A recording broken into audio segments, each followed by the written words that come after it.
Yes, Yeah. Umbe, that was flipping cool, man. You know what? I could have I wanted to ask you so many other questions. Like I've read a lot of Richard Dawkins stuff as well, and like we must definitely catch up soon again, so we can have some like a chats about this kind of stuff. Like I'd love to chat. And then I mean, obviously, my life revolves around neurophysiology and neuroanatomy and stuff like that. And yeah, I'd love to chat to you about that stuff. Super interesting, man. Awesome, guys. Jeez, I can't believe that's been 2 hours. Yeah, crazy, eh, man? It's just, yeah. That was nuts. That was nuts. Yeah, but really, guys, thank you. I mean, I watched all the episodes and I love it. This is, you guys are doing it. You're doing it, and I'm so grateful to be on there. Thank you, my man. Thank you so much. Ridiculously human. Yeah, I'll definitely pass on. Cheers, man. Thanks so much for that, Umbe. I appreciate it, man. I really do, and we'll catch up soon, okay? Yeah. Thank you, guys. Buddy, have a great Monday, man, and great week. Yeah, Enjoy guys, it, man. you too. Take care, buddy. Cheers, See you soon. Cheers, man. See you, buddy. Cheers, Bye. Bye-bye. Ciao. Woo! Hey, buddy. Woo. How are you, man? Lekker, man. It was a lekker chat, eh? Yes, it was a Enjoyed cool it lot. chat. What a lekker oak. I really like him a lot. Yeah, cheers, man. He's a flipping legend of oak now. He's grown into a real, like you see. Yeah, cool oak. Yeah. Just a genuine good guy, wants to do good things and wants to help people and spread that message as well. You know what I mean? And like, just totally has his heart and his head in the right place, which is lekker. And not just his message is not just by mistake. It's like it takes a bit of work to be able to be that person, which is cool. Yeah. I dig that philosophy, you know. Yes, check out those guns. Yes, check that handsome boy. Hey, I see. I don't know what's happening out here. It's real out here. What's happening? What happened to the hair is more like what's happening. Oh, I'm all about low maintenance these days, Craig. Is it? Yeah, that's why I'm single. I take the approach. I keep it. I'm at like 10% body fat, so I keep it lean all over. Like no girlfriend, no hair, no issues. Yeah, but isn't it like more of a mission to shave your head than to, I don't know, brush it? Like, don't you have to do it every morning, or? Dude, so with this hair, it's $20, eh? Or no, I got this for $30. The guy did my head, my face. It's done in 20 minutes, bro. I do it once every 3 weeks. And with the head this size, I mean, I'm never gonna be Brad Pitt, so I'm over that. I'm over that dream. $20. $20, bro. $20. The oak set me up, and he does it proper as well. It's like he's not like cutting my hair, touches me up, and then he like shaves it. He's a legend. He's a living legend. Yes. 20 rand. That is ridiculous. Yeah, man, you can't get anything for 20 rand, man. Yes, you can't even buy a chappy these days for $20, I'm sure. Well, as you can see, you can get sort of you can go from like a 6 out of 10 to a 5 or 5 out of 10 to 6 out of 10 for $20. Yeah, I think that's also debatable, but this is so lekker. $20. Yeah. It's freaking 20 rand. That's incredible. Yeah. I mean, your cheapest haircut I can get here, and I don't go fancy, but is the cheapest is like I've found is like $29. $29. Wow. Yeah. I can actually get mine for £10. It's crazy. Yes, that's a good deal. That's actually. great. How come you at your sister's house, bud? Oh, because I live in Africa, bro. I just moved to Woodstock in Cape Town. Oh, wow. Cool, man. Yeah. So I was living in Sea Point before, where I had fiber, but there's no fiber in Sea Point. So in order for me to actually have proper net, I had to come here. You know what I'm saying? I don't want that. My internet's abysmal, and I'm being kind at home at the moment. That's cool. Thanks for doing that, man. I appreciate that. But can we talk about that? Of course. Craig, when I'm saying nothing, you don't have to ask me another question. There's nothing off the table because I don't have anything, I'm through the process I've been going through. We talked a little bit about internalizing things. Yeah. I don't have anything where I'm not ashamed anymore. I've dealt with my shame over the last sort of the first year and a half after I stopped drinking in 2013 was spent dealing with the shame of the actions I did.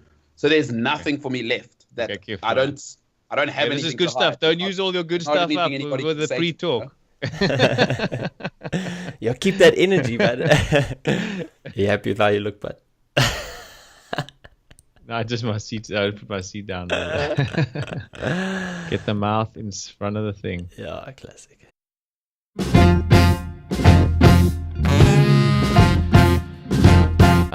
1, 2, 3, record.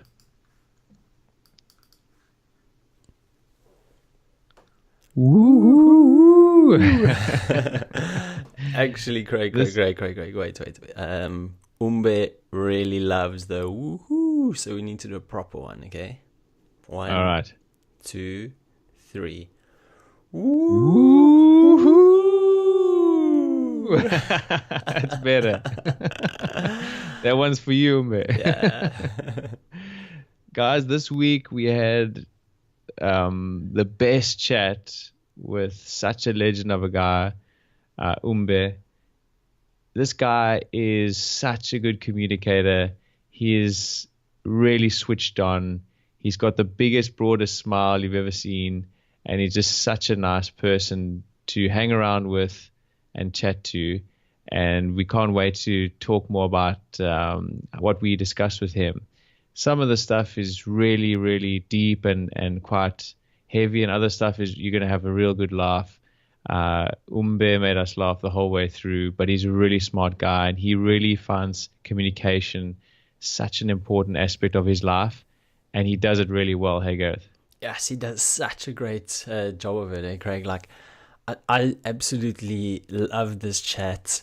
I have literally just re-listened to all of it, and I just feel the message that he brings for so many different topics is really, really powerful, really educational, and he just has this way of looking at something from a completely different perspective to maybe how most people will.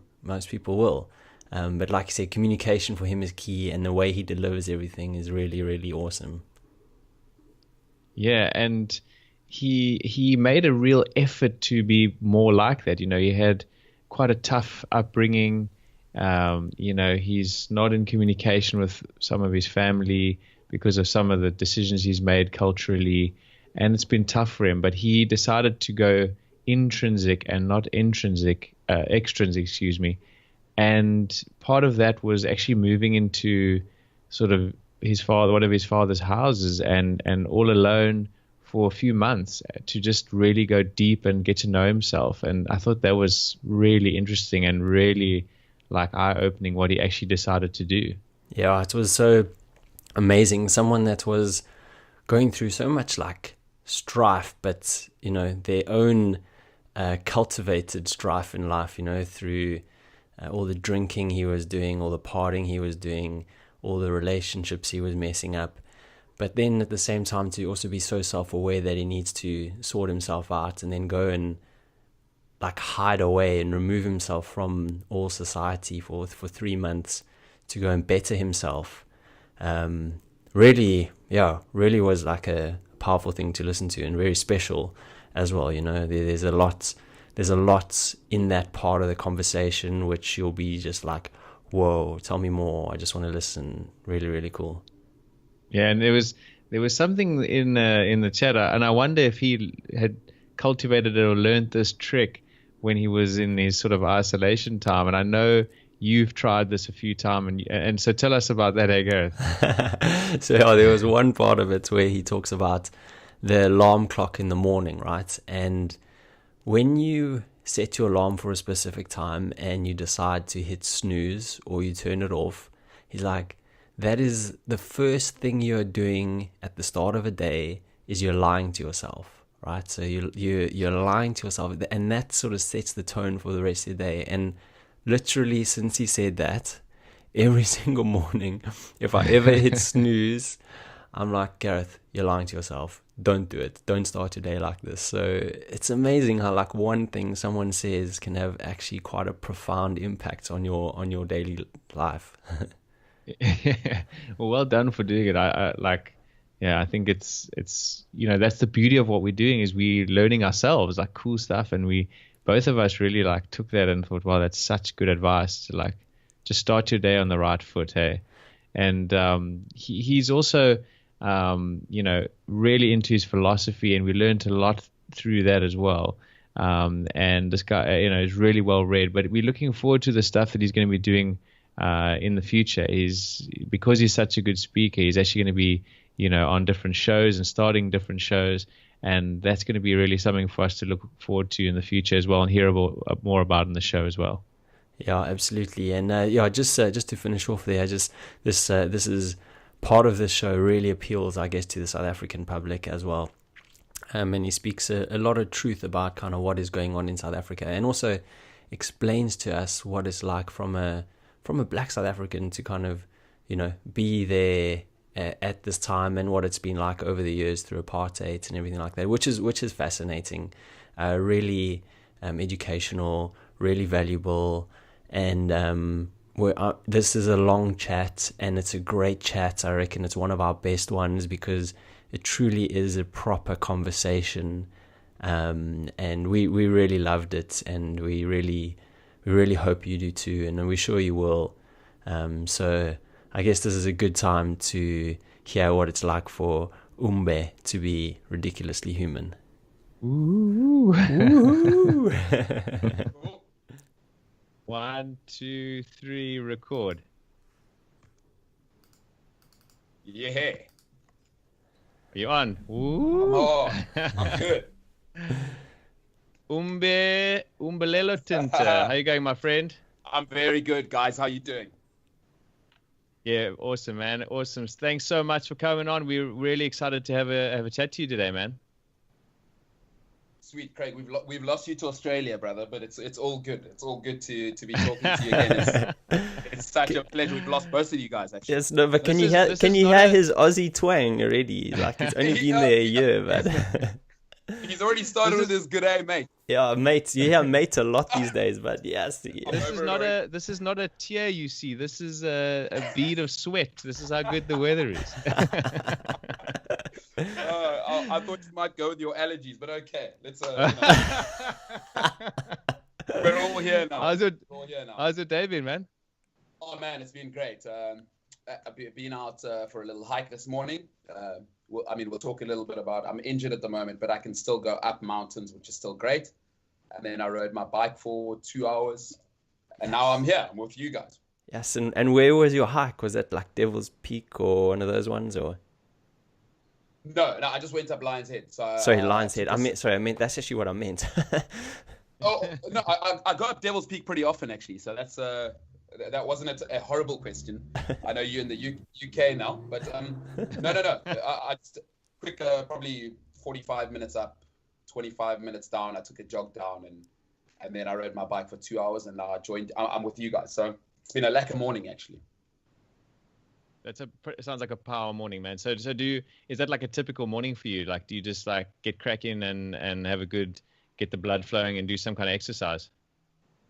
Yeah, look, when I'm fit, I at least need to go up a peak a day, definitely. And especially living in Cape Town now, I can go up Devil's Peak, I can go up Table Mountain, and then Lion's Head, So I can go up one of those every single day. It's whether I'm running up or hiking up, it's a must for me, 7 days a week.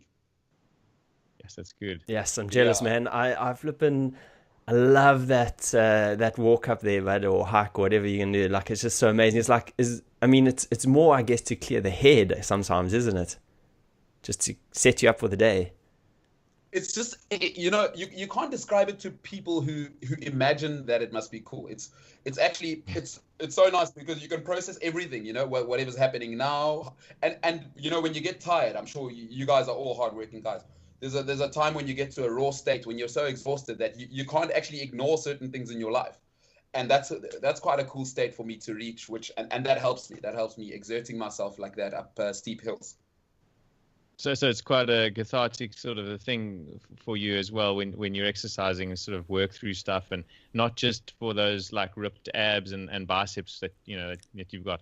That you can see. That's why I'm actually sitting giving you the chest up view, because some of the stuff happening near my abs is parental guidance, Craig. Another thing you look out, Chippendales. Another thing you yeah. For those of you that are listening, Umbe is not sitting here with a bow tie on and nothing else.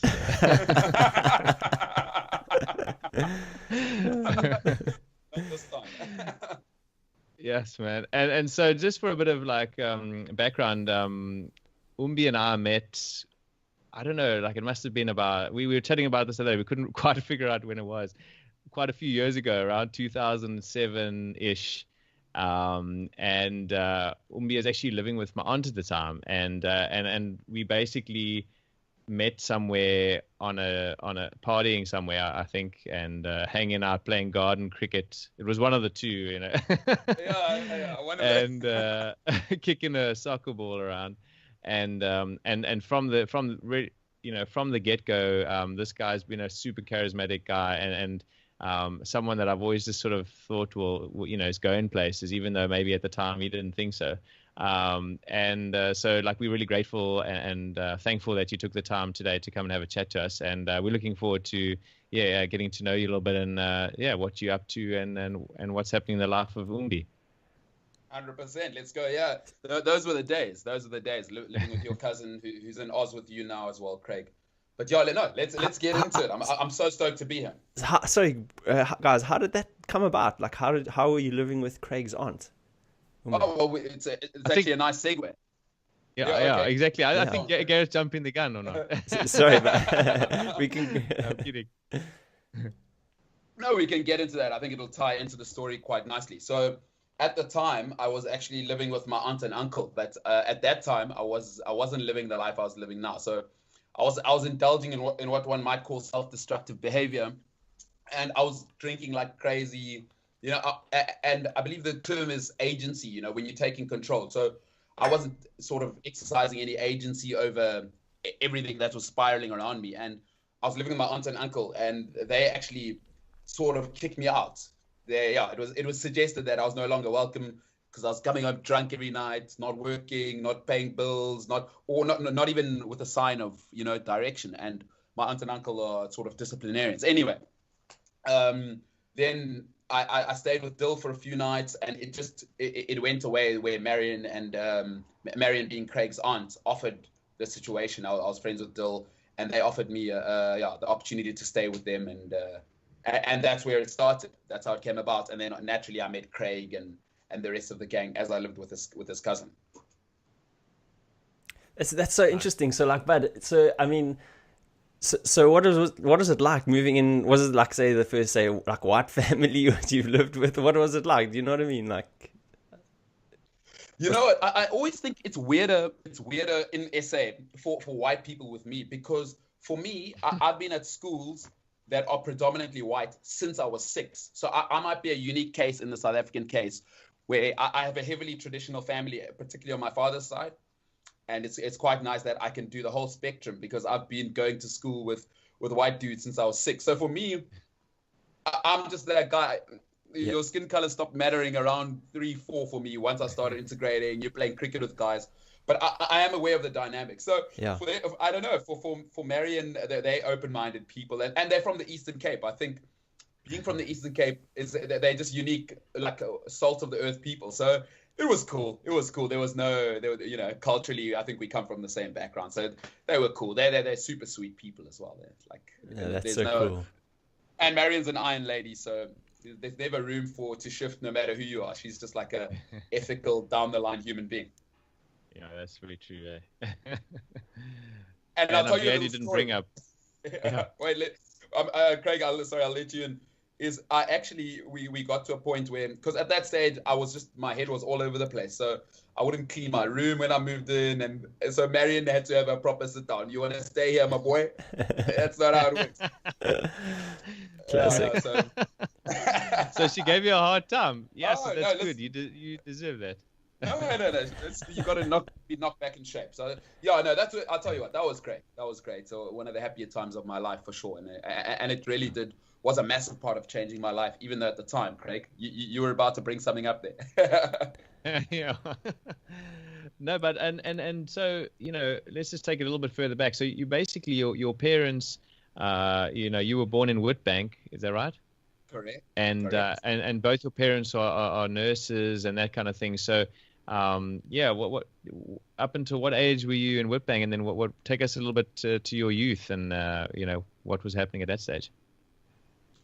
Yeah, so both my parents went on to go in different directions. They were nurses at the time, and then they went on to excel, in their chosen professions. Maybe if that comes up a bit later, we can do. But then, so from born in Witbank, I lived in a place actually just outside Witbank called Urgis, which is on a coal mine. And then from there, at about 6 years old, I moved to Johannesburg. Once my parents it was so my dad was moving with his career trajectory and success.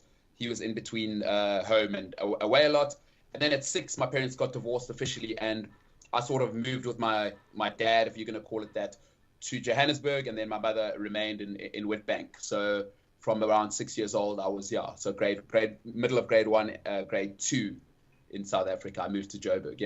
So yeah, otherwise it was the early years were great. I had a really hardworking parents, and I couldn't have asked for much. I mean, there wasn't at that stage a massive amount to go around, but it was great. My mother's a super loving person, and both incredibly hardworking. So those years were unbelievable, and I adored my father. I was just like a third leg to him. Wherever he'd go, I'd go, and we'd watch football together. So that was an incredible part of my life as well. I think of that period with absolute nostalgia. There's nothing in the first 6 years of my life that I would ever want to change. That's so cool, man. I love hearing like people that just have great memories of growing up. It brings like a smile to your face. You know what I mean? Like it's really awesome. Yeah. But so sorry. You said your folks, like they were nurses, but they were both on like their sort of like career path. Like they were, they became something more than that. So what was your dad actually working on? Was he doing something as well as that?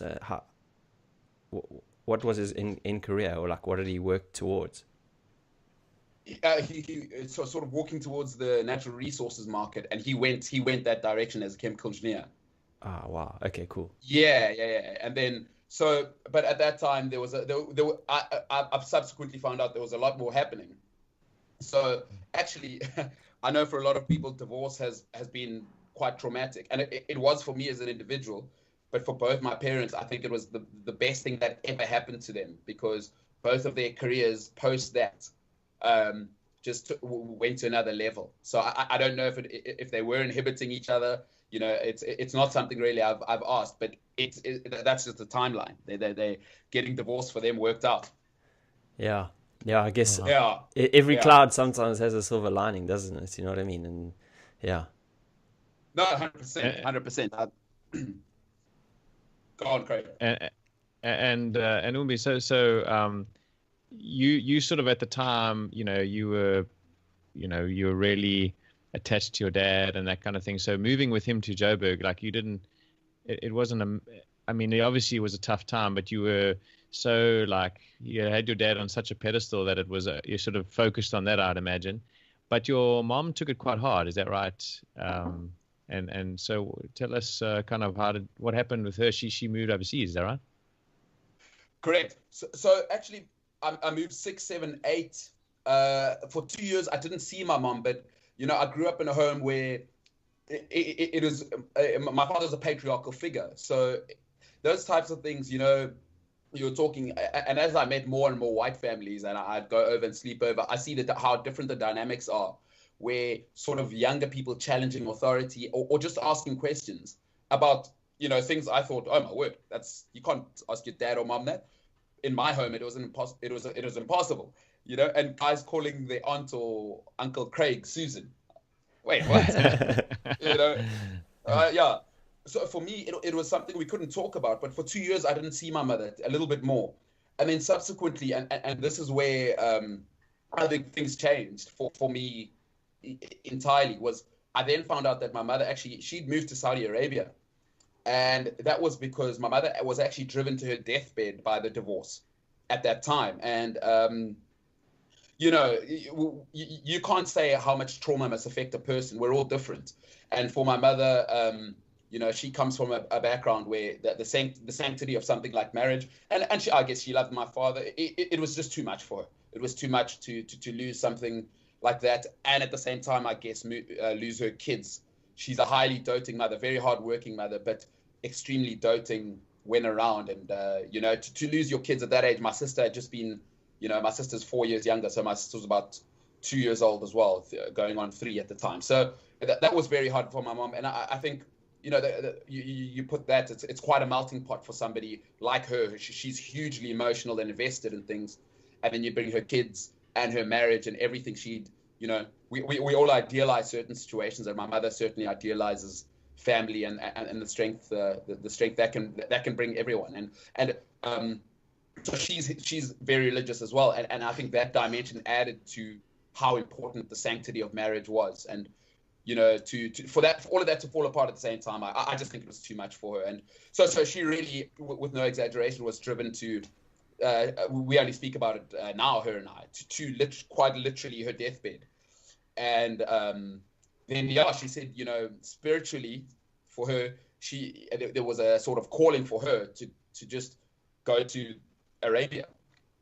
And it was Saudi Arabia, and she could work there and could continue a little bit of studies. And a lot of South African nurses go there and then go on to become, doctors or whatever it may be. So she did that, and for her it was a holistic thing. Financially, it worked, and then spiritually, she just was broken. And then she says the medical team there saved her life. Actually, wow, those are her words. Yeah, those are her words. Yeah. But that's so interesting. So, it seems like it almost seems like a crazy place to go, like Saudi Arabia, to kind of find your.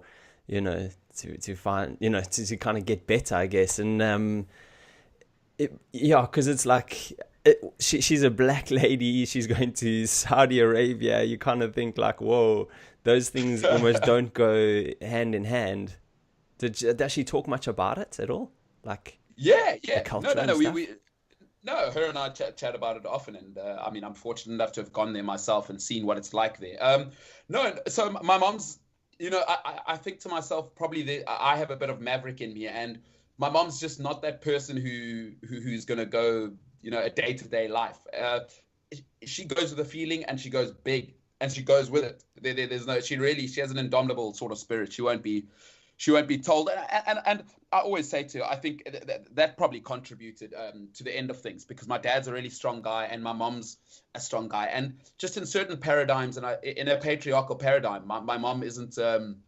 I would imagine for any patriarchal guy, my mom would be nothing short of a nightmare. She's so strong and so expressive and so powerful, and she just cares. She cares a lot. So. But one thing she will not have in her life is be dictated to. So for her, it sounds big, but to her, I just think it was just, this is what I feel, I'm doing it. That's just who she is. She won't be stopped. Yeah, but it is quite crazy now that you mention it, especially in that time. It's like 25 years ago. Yeah, for sure. yeah, but she's a crazy thing. I hope you guys could meet her. She's quite a character. Yeah, she sounds like. It's just through talking to you, it sounds like you've picked up or got a lot of her traits as well. I think so, and I'm so grateful. So grateful. We'll get into it a bit more. Her and I have just started rebuilding our relationship as we keep talking. But she's a firecracker. She's an absolute firecracker. I love it. Classic. So you're not only a self-proclaimed maverick, but you're also a self-proclaimed rebel, and by this at the age of, so this is at the age of 6. This is quite a tough age to have your parents divorce, or anyone have their parents divorce and that kind of thing. And so at this stage you didn't chat to your mum, and your dad had what had he been telling you? Like, where's mom, and why aren't you guys chatting? Or it must have been quite tough. You know, when I think back, Craig, so from 6 and sort of the news only revealed itself to me unintentionally. It wasn't intention that I should find out. But, you know, at that time, like I said, my father to me was absolutely everything.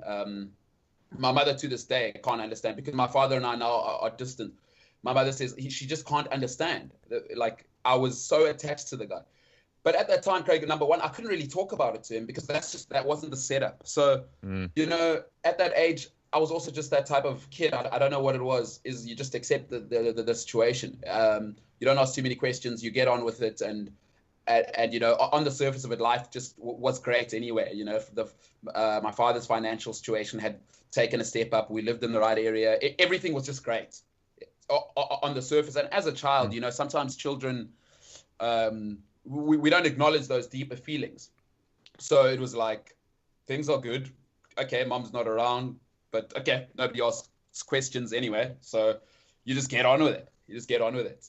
And my dad was working so hard that there was never really a time other than us, you know, just chatting and watching football or whatever, where it would come up.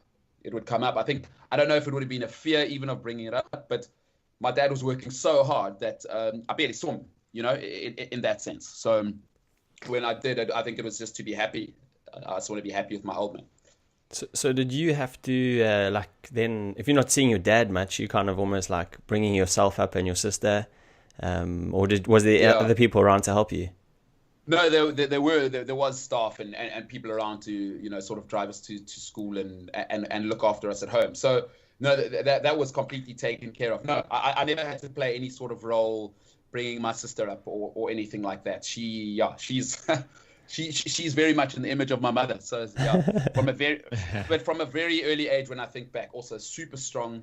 She's gone on to do great things, and yeah, she's just come back from France. She's done a master's. So yeah, she's her own person. She also won't be told. So she's always been very strong. And I had a you know, on the surface of it, I had a great childhood. But Craig, where it did get difficult was at 9 when I did find out what happened. And, you know, that was so hard for me. It was so hard. And from then on, I think it was like I brought myself up, because then the sort of tendencies of going, I'd actually made a great family called the Raff family, and I would spend a lot of time during the week at their house.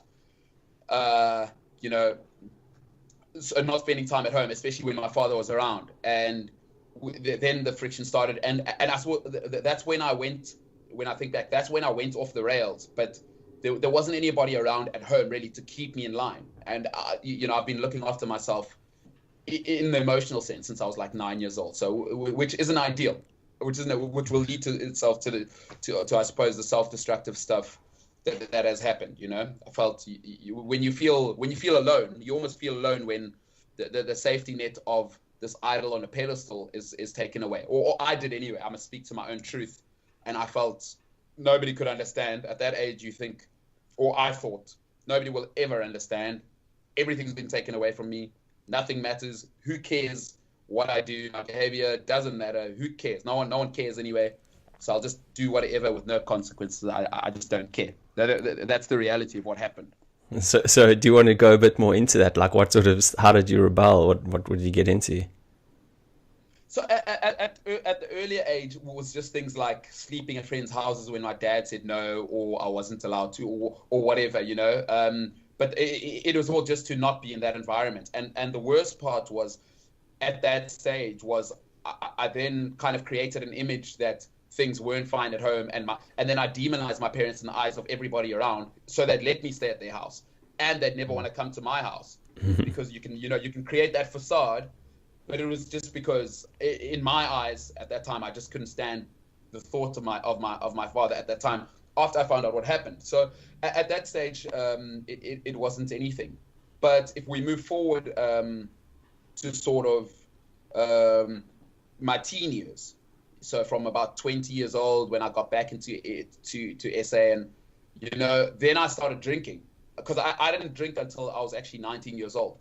Wow. I was always playing serious sport. I was super into it. But then, you know, this thing, because I never dealt with this, and then it just manifested itself, and I really got into. I mean, Craig knows. So Craig used to party, but Craig was never a big drinker. To be fair, Craig. To be fair to you. Yes, he talks a different game now. I tell you, Yeah, like, he has he's the always- stories. I swear He's like, yes, you should Come have on, seen man, it guys, back in the day. Yeah.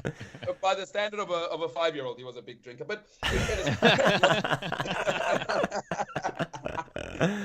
but to be honest, like Craig would, we'd have a good time. We were young guys. But Craig wasn't that guy you'd ever find on the floor, like, not with us anyway. But he'd have a good time. He'd have his, we don't drink in excess. But Craig wasn't that guy. So whereas I was the guy who I'm drinking to the absolute extreme all the time. So I was never the guy who you can go out with just like a Wednesday afternoon beer just to chat about, the whatever it may be. If I'm out, I'm having 20 beers, Jaeger bombs, and at least 5 tequilas. I'm that guy. You're carrying me out every time, Every group of friends has that one oak, you know what I mean? That was you. Yeah. So it manifested itself in that, and hindsight is always 20/20, And I realize we can maybe touch on it as we go along, but why that was happening is it's. And so I became this guy as well, where I didn't have a job.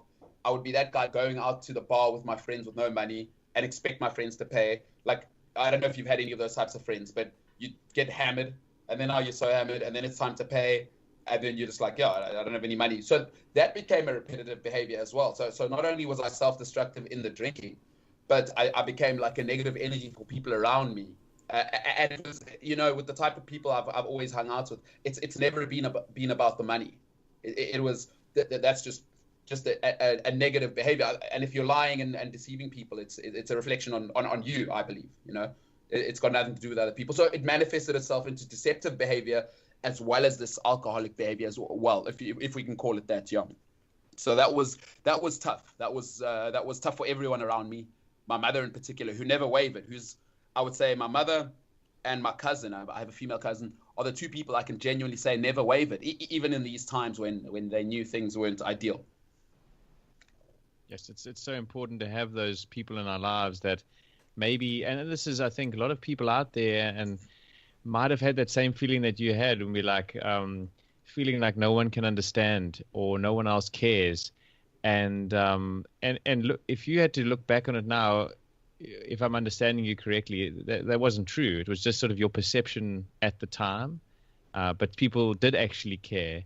And I presume for other people listening, there's probably maybe a similar situation. You might feel like you lost, but not necessarily. Oh, no, 100%. I mean, you turn it into a self-fulfilling prophecy. You keep cycling this thing in your own mind. And, it's been said, repeat the lie enough times, it becomes the truth. It's been said by many a regime. So, no, that's what I did. I completely, I created my own pseudo-reality. And in that there was comfort, and underneath all of that is the trauma which I didn't deal with, of my father being taken away, or our relationship being taken, and then my mother when I found out that she'd been driven by a deathbed to someone I loved so much, that was something I never dealt with, and I believe after internalizing these things, and I continue to do that, I believe that was the cause. I just didn't want to deal with my like ideal world being absolutely shattered like that, and it's easier to just be hammered and be the party boy. Yeah, that's just an easier modus operandi. It's just easier that way at the time, and that just eats at you constantly. But no, Craig. So I was completely wrong. Sorry, to answer your question. Of course, it's not true. Of course, it wasn't true for me. I had my sister. Everybody who was. So it was like this. Everybody would send messages of support, and then because I've created my own truth, I would say in my mind I've already decided they're talking negatively about me behind my back. I know they are. So I'm creating that truth, whether it's true or not. And people are phoning me and telling me they love me and whatever. The door's always open, but in my mind I'd already decided I'm alone, and they'll never understand me, and they hate me. I actually convinced myself that. They hate me. They hate me because I've let them down. I'm not a doctor. I'm not a chemical engineer. I'm not I'm not all these things that we were, you know, or whatever. But it was way off the truth. It's completely not true at all. Yeah, it's really interesting. We were talking to a guy actually last week, this time, South African guy, John Sane, and he talks exactly about what you are now, like the victim mindset. And it sounds like you were there, like in the deep of the victim mindset, you know what I mean? But then it also talks about, like, you know, he gives you like tools to sort of overcome that and turn from victim to victor. Yeah. What was the turning point for you? Like, you know, during your rebellion, what was that turning point to go, right, okay, now I need to get out of this? What did you start doing? Anything in particular? No, so you know what? There was one profound moment, but you know, I've always seen myself as somebody who would like to lead and inspire, if you could call it that. But I've always wanted to be at the forefront of things, and you know, something that came to me in my mid-20s, even when I was in this destructive behavior. So let me touch on something else. When I was younger, I actually got caught up reading philosophy and things like, I picked up Sigmund Freud really, really early. Just, you know, which is not your regular reading for an 11, 12-year-old. But even though I couldn't grasp the concepts, but I've always been that guy kind of veering towards that. And, you know, I got so much inspiration from reading this stuff. Even though I couldn't get some of the concepts, I could still understand some of the stuff about building yourself from the inside. And then I've always wanted to inspire and lead people. And that coming back has always manifested itself. So when I think of sports teams I've been on, I've always been at the forefront. I'm always seeking out adversity on the sports field, especially because that's something I define myself as. But so how that manifested itself in real life was, it would creep in every now and then. You know, when you're alone and you can't lie to yourself, and you'd see people doing well, I'd always gravitate to reading or watching people doing great things, even though I wasn't, and that would hurt me. Like, damn it, like I want to be a piece of that guy, whoever it may be that people look up to. But then I'd go back to that behavior. So leading up to a series of events in 2013, I'll never forget this day. It was the 5th of September, 2013. A lady called Kathy van Black, and I tell her every opportunity I get that she really, it was the catalyst. And she said to me, you know, and I was in the depths. I was at the height. Let's call it the height of I'm a victim phase. And she said something. She said something to me incredible. I'll tell you. She said, "A mother is only as happy as their unhappiest child." Wow. And wow. Yeah. You know, and at that time, with the way I was looking, I was all scruffy, and they're really wealthy, extremely well-off people. So she had no reason to treat me with respect, but she saw something in me. And she treated me with such respect, and we'd have a laugh, and she'd really engage, and she'd tell me she just loves the way I was. So Craig, I used to have that crazy hair. I'm sure Craig remembers. And she's like, she loved that about me, and she would engage with me, like, which was just awesome. And then she said those words to me, and I thought to myself, you know what? And so that was the day when the drinking stopped. So naturally, the behavior takes a bit of time to change. But I thought to myself, as much as I feel distance from my mother, I'm acutely aware that every single thing that I have in my life right now without her is impossible. It is absolutely impossible. Besides the birth, naturally, of course, that is what it is.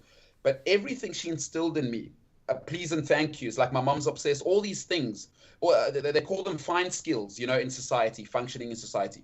She instilled fine skills in me at the beginning, and a self-worth. Regardless of my destructive behavior, I've always thought I was, you know, a guy. She instilled that in me, and just gave me so much more. Everything that she gave me, she never stopped giving. She gave endlessly. I don't want my mother to be unhappy. Yes, we don't get along, but that is, to hear that from somebody who at that stage I respected and really idolized this woman for treating me like an adult. To hear that from her, somebody who took me seriously in a time when nobody took me seriously, that was a game changer.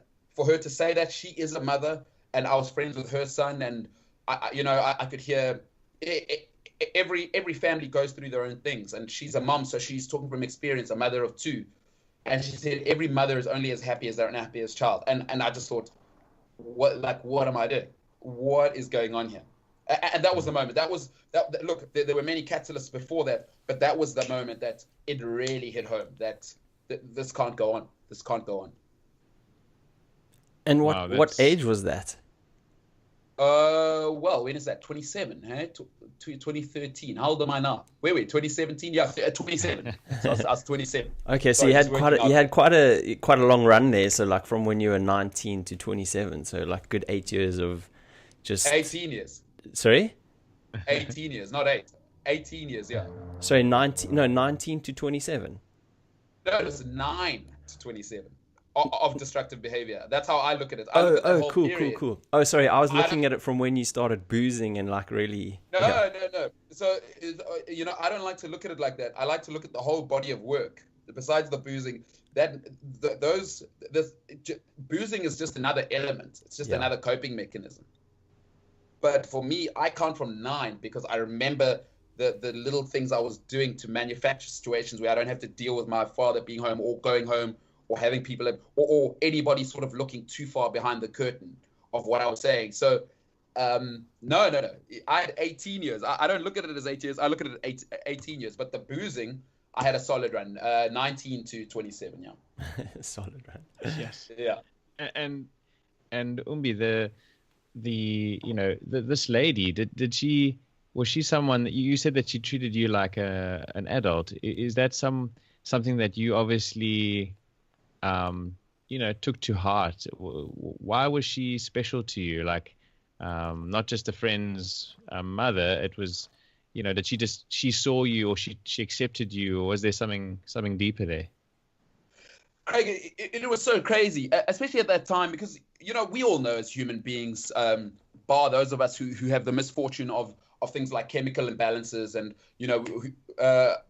when we can accept our behavior, but I'd like to think I'm a relatively rational guy. When you're letting yourself down. You know that. When you're not playing to your own standard. And at that time, I was just like all over the place and just boozing. And, at that stage, I was kind of couch surfing as well. No job and whatever. So she picked that up. And actually, I opened up to her about the situation. But just the way she spoke to me about things I enjoyed as well. So not just the destructive stuff. We would engage on small matters of philosophy, how her kids are doing, how she feels about her son, and none of it. She had this great energy of never. So if she was going through some stuff with her son or whatever, or her daughter, who are both great, Candace and Brett, but it was so positive. Like, I was around somebody who was willing to engage with difficult situations and not create like a space of judgment, even when she's talking about her own family. So for me, that was unique because for so long, I was judging myself. All I knew was I'm alone and I'm surviving by myself. Nobody will understand. But here's somebody now who lives in a lovely home, great family. She's holding together. Here's somebody who has no reason to, there's no benefit for her to take me seriously and engage with me for hours at times. Coming home at 4 a.m. at her house, stinking up the joint, and the next morning boozing. She's making us breakfast. But then, I just connected with her because the way she treated me, Craig, I can't really describe it. At that time, a lot of my people that were my friends and whatever had rejected me at the time, understandably. And so, just to have somebody through that sort of, at that period, not do that and engage with me like, an individual. She didn't really care how I behaved, even after I told her. And she still just engaged with me with love and compassion, she became very, very special to me. Yeah. Isn't it just like beautiful how someone just through a little bit of extra caring and, just kind of listening in a way to you can change your life. You know what I mean? It's not something drastic that's required. It's just someone being loving, literally, and nurturing. It's so cool. She made me feel safe. For me, it was, I'll be honest with you, it is the first time since I was 9 that I ever had an environment where I felt safe. And I have a big character. So for me, my reality was I'd been carrying my own load by myself, whether that's true or not. Okay. But I felt like that. So for the first time in my life, I felt safe to just bear it all. And, when people feel safe, then they can operate I believe, at a higher level. She just made me feel safe. And for so long, I hadn't felt safe. She made me feel safe, not necessarily in the physical environment, but in, spiritually and neurologically. I just felt safe. It wasn't a place. It was the first time it wasn't a space where I feared judgment. I didn't fear any judgment. I didn't fear, okay, she's asking me, trying to get something from me to go and do this. And, there just was never a hint of that at all. And interestingly, when I thought about it more, there's no benefit to her. Like, why is she doing this? But I'd never had that, right? Or for me, I'd never had that. I'd created a world where I was alone. I'd created that world. So for me, it was remarkable. It was just remarkable. Did she remind you of your mother? Or was there something that kind of triggered that motherly sort of thing? Or wasn't it like that? It was more just a human to human? Massively reminded me of my mother. Massively. The unconditional love. Craig, it's so interesting you asked that. Most of us say we have one or two people we will love unconditionally. But we do a funny thing. We add conditions. And isn't it the natural way? When things get tricky, when this happens, like, enough is enough now. We add these conditions where we're supposed to have unconditional love. And that's not to judge anybody. I'm just saying, in my reality, my mother's never done that to me. My mother has never added conditions, and this reminded me of that. As much as I resented my mom at the time, but one thing I must always say about my mother, she never wavered. And my mother it's been unconditional. It has been unconditional. So yeah, no, definitely reminded me of my mother. Wow. Definitely, 100%. Unconditional love, making me feel safe, and I'm not going to be judged for it. So it was my mother to a T, actually, to an absolute T. Wow. Yeah. That's really, I don't know how many people can, she must be a really interesting lady as well. Like, just to be so caring and so open and honest, and she wasn't doing it for any form of gain or no sort of nefarious reasoning for doing this. And I think that's the kind of stuff that's can literally change someone's life. And I just think it's a really cool story, actually, that one person, obviously there's a number of stepping stones and things, but literally it can come down to one person that can improve your life, take you to the next level. So you actually stopped drinking then, is that right? 100%.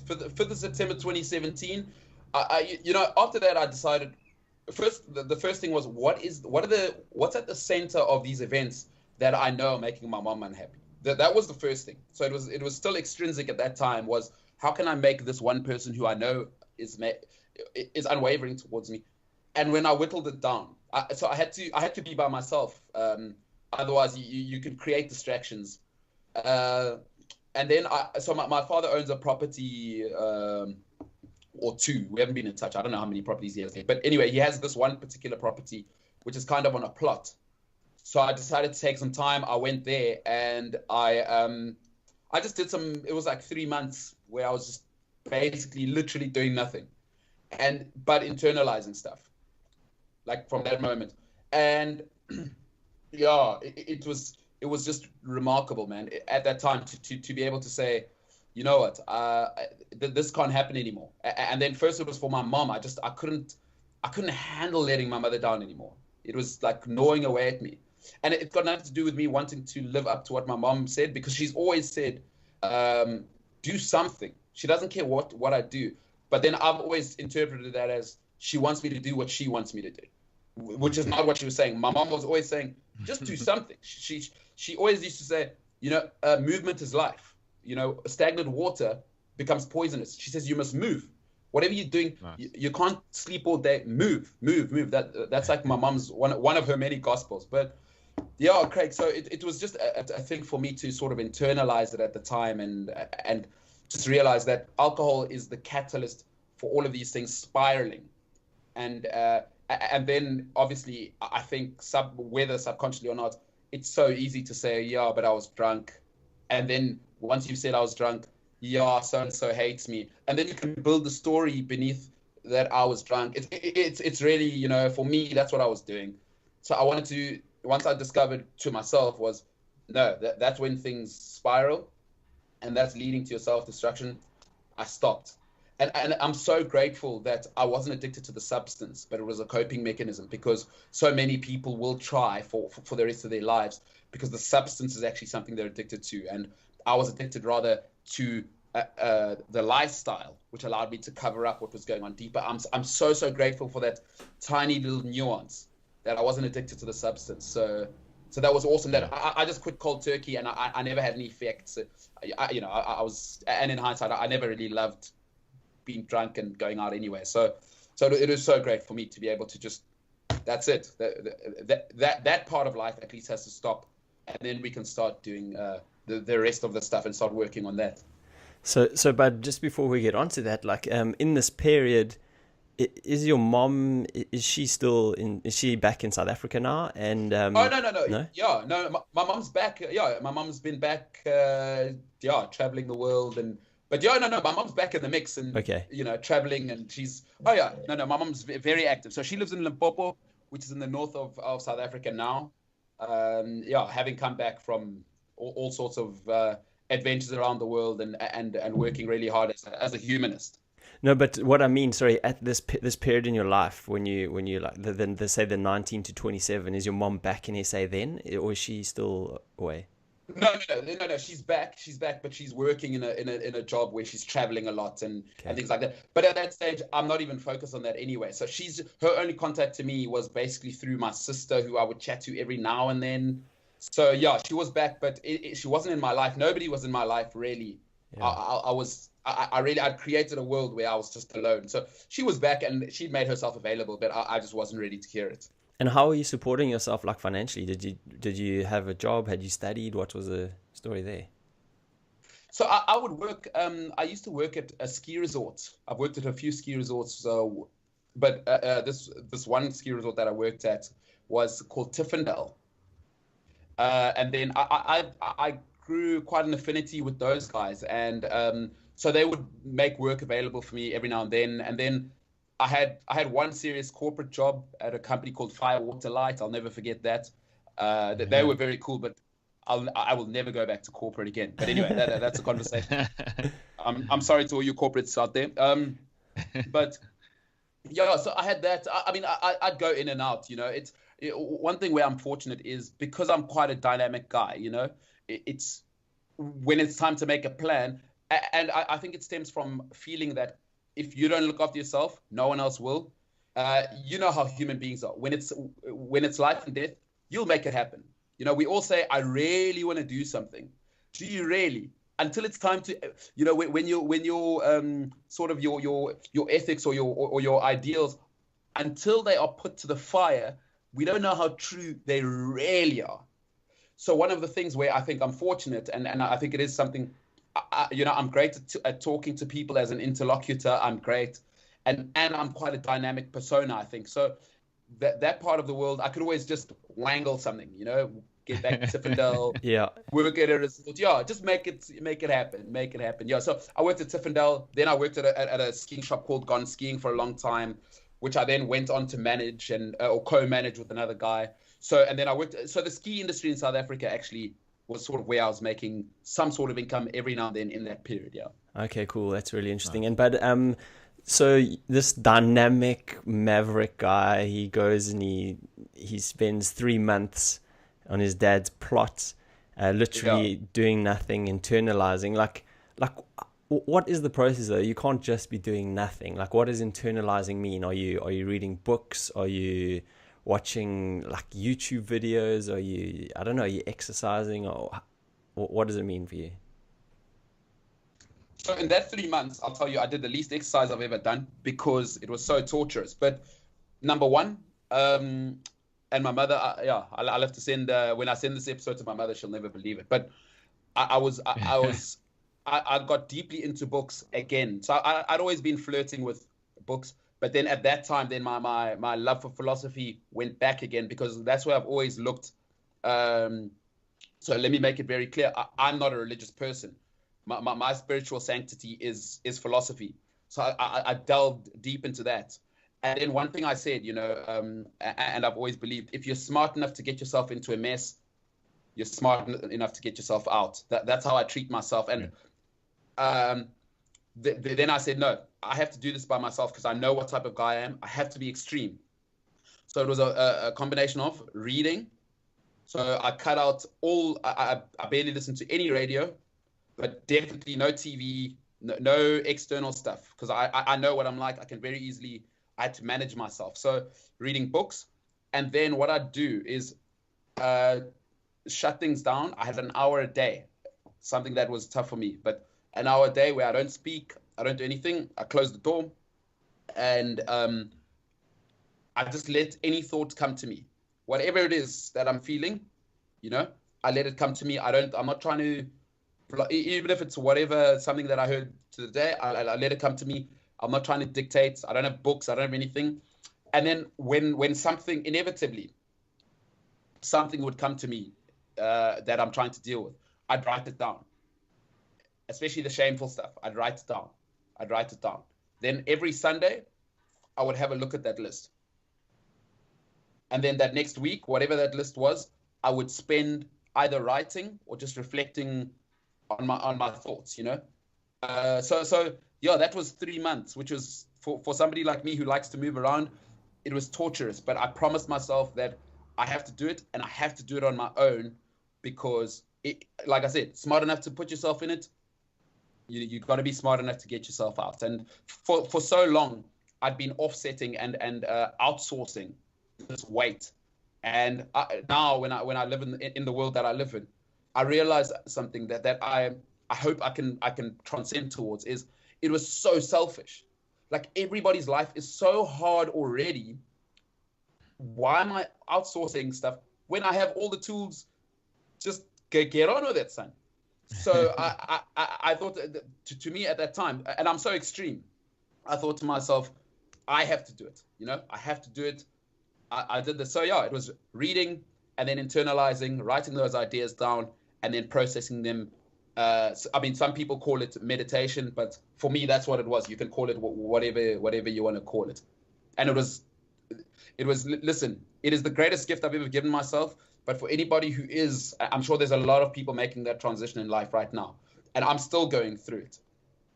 It is the most torturous 3 months, and then subsequently 1.5 to 2 years of my life, because I had to deal with the things I did that nobody else did. I couldn't blame anybody, because it was just me and my paper, and then me and my thoughts.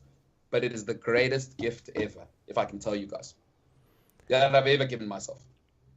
But that's really, really great, man. I think you definitely, you're so self-aware, you know what I mean? Even though you're in this sort of rebellious stage, you still are massively self-aware to kind of pull yourself away and do that. And I think that's really, really powerful stuff.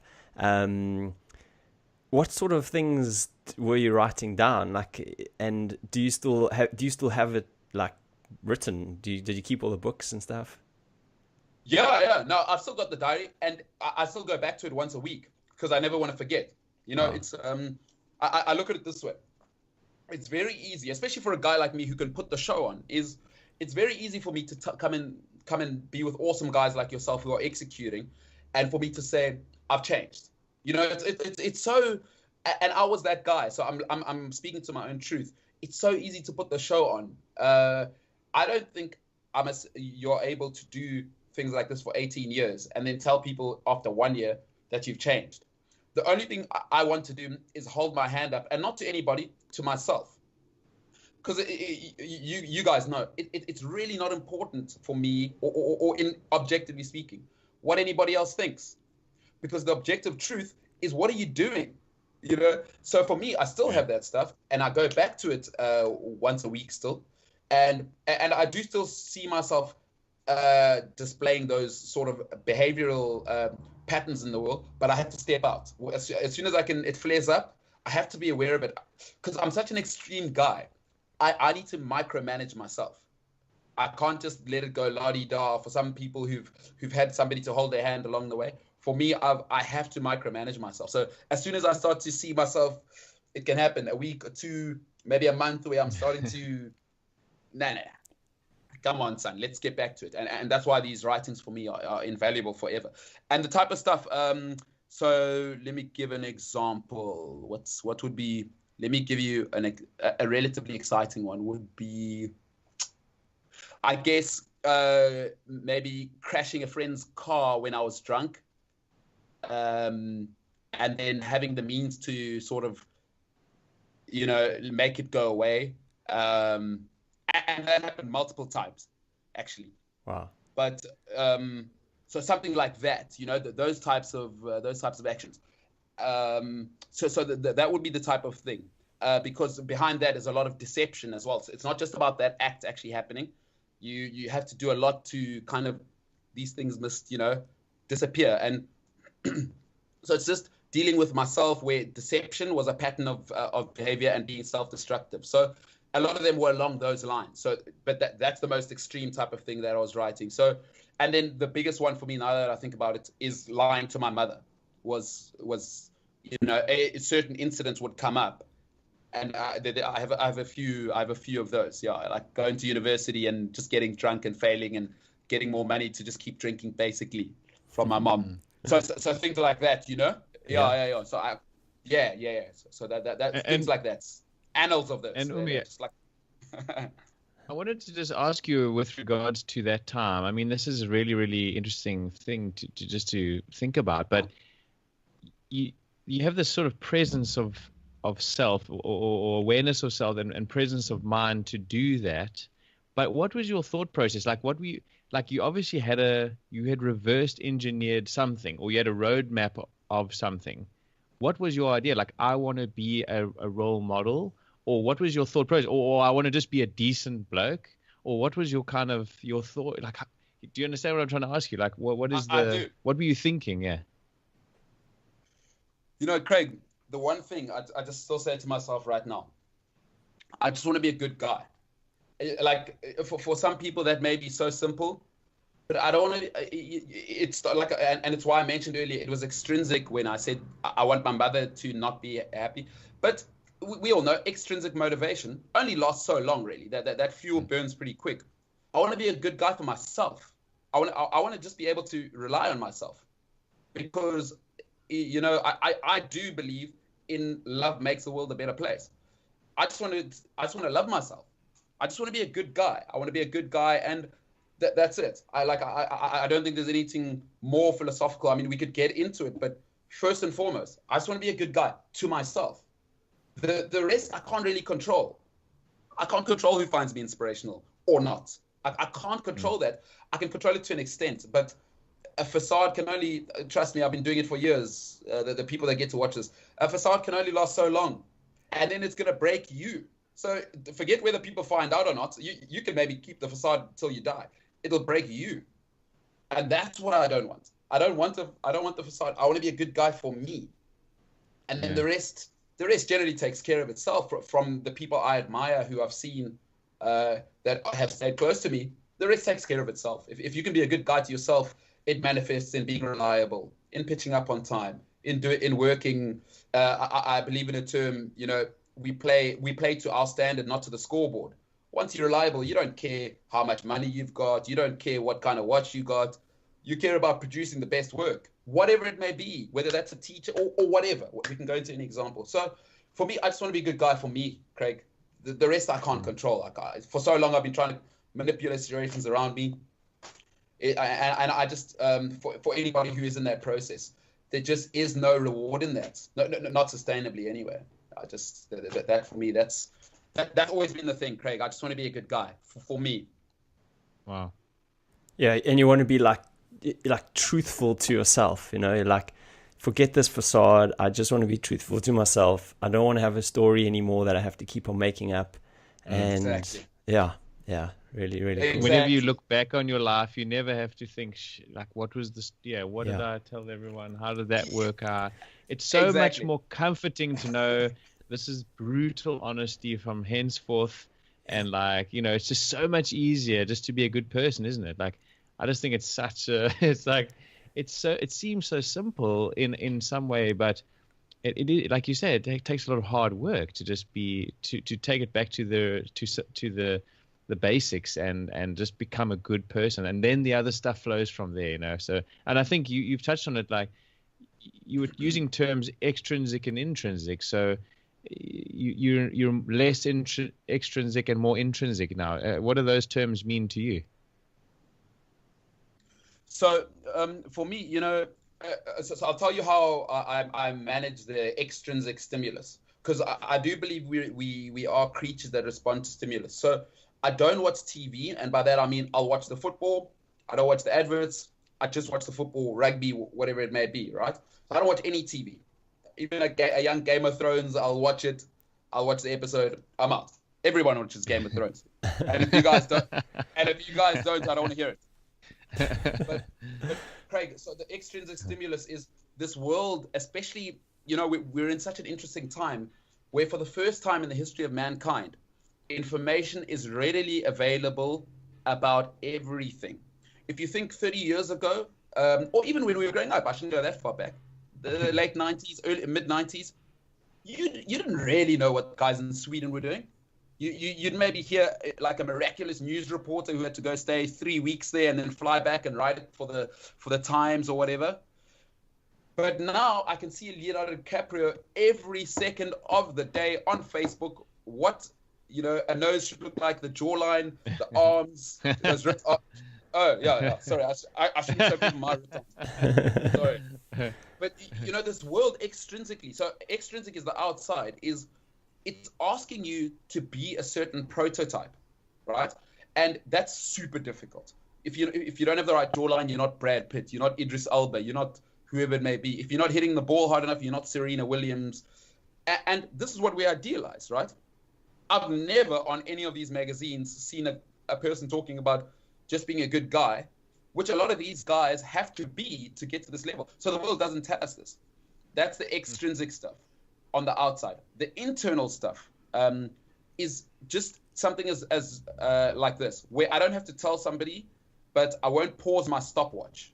So for me, my alarm in the morning.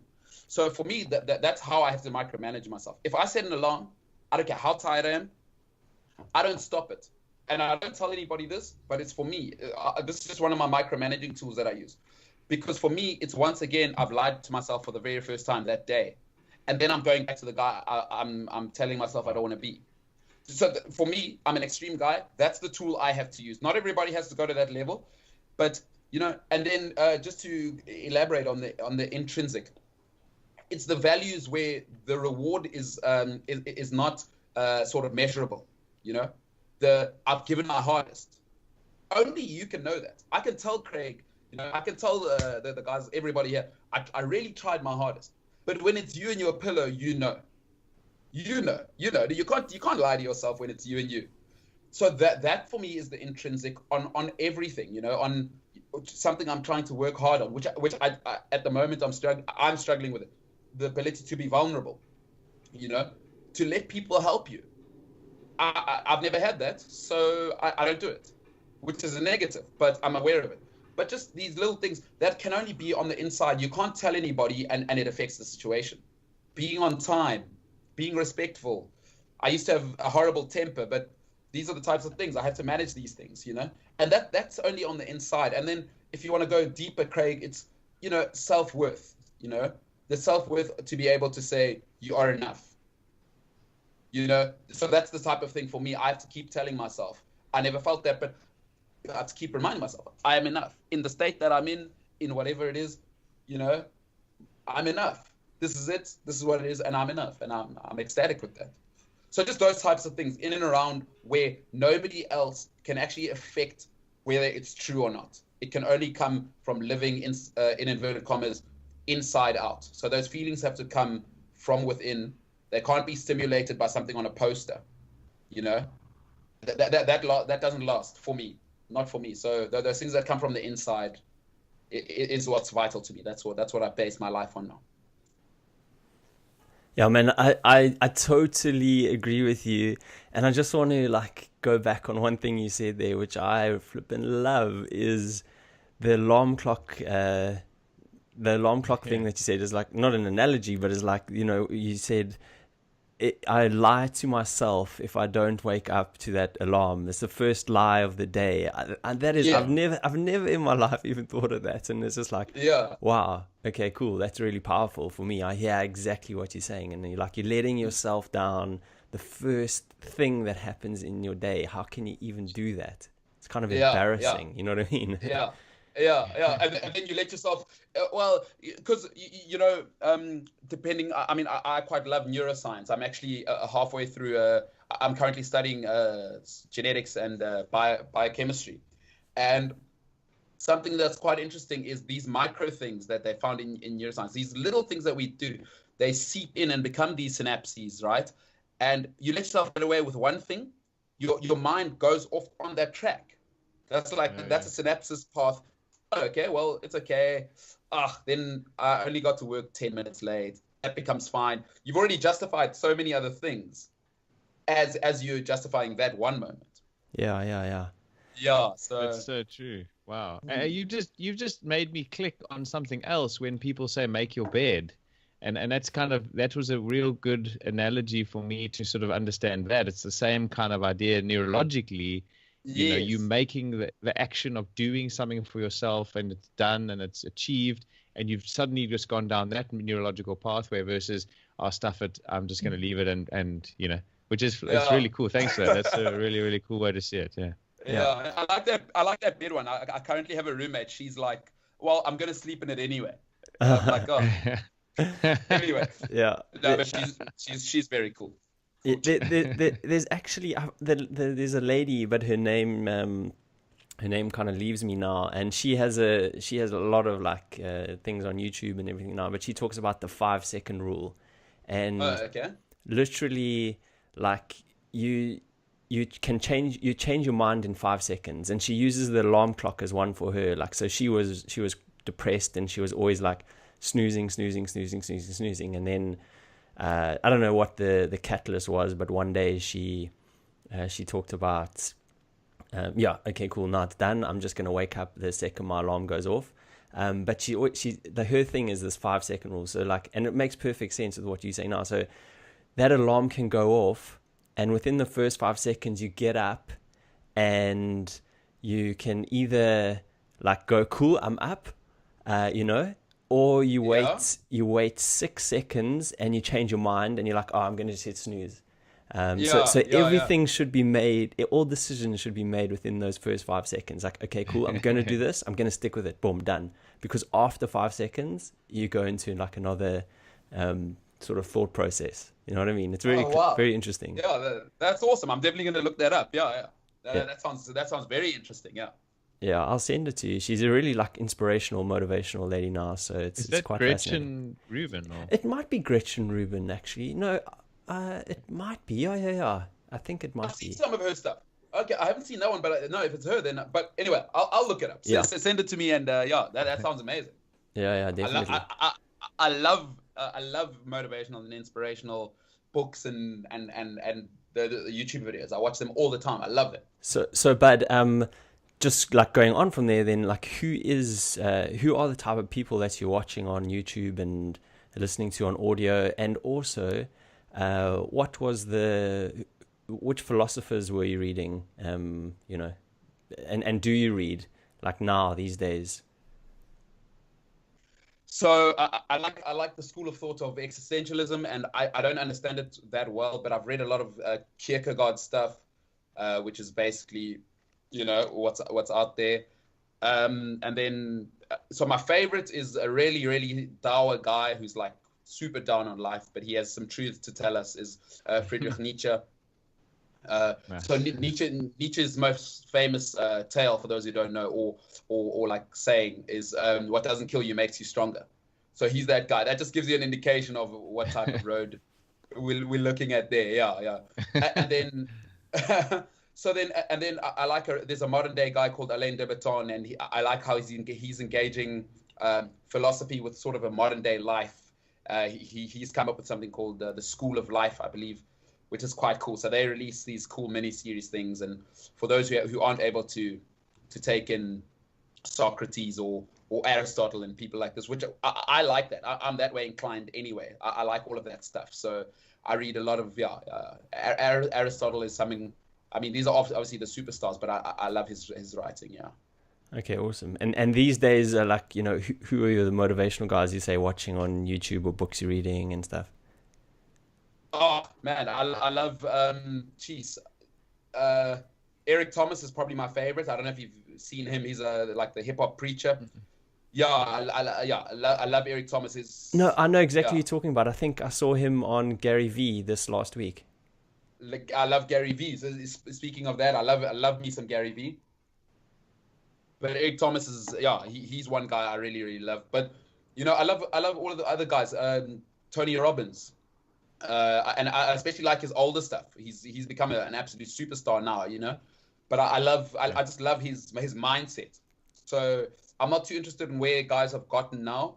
I love Tony Robbins' mindset and Eric Thomas's mindset. So those I would say are sort of two standout guys that I watch. And then through Eric Thomas, I discovered a guy called Inky Johnson, who's very, very cool and incredible story. Guy who lost his arm, and he was destined to be an NFL football player. And then, I mean, you should look him up, Inky Johnson. Just an incredible testimony.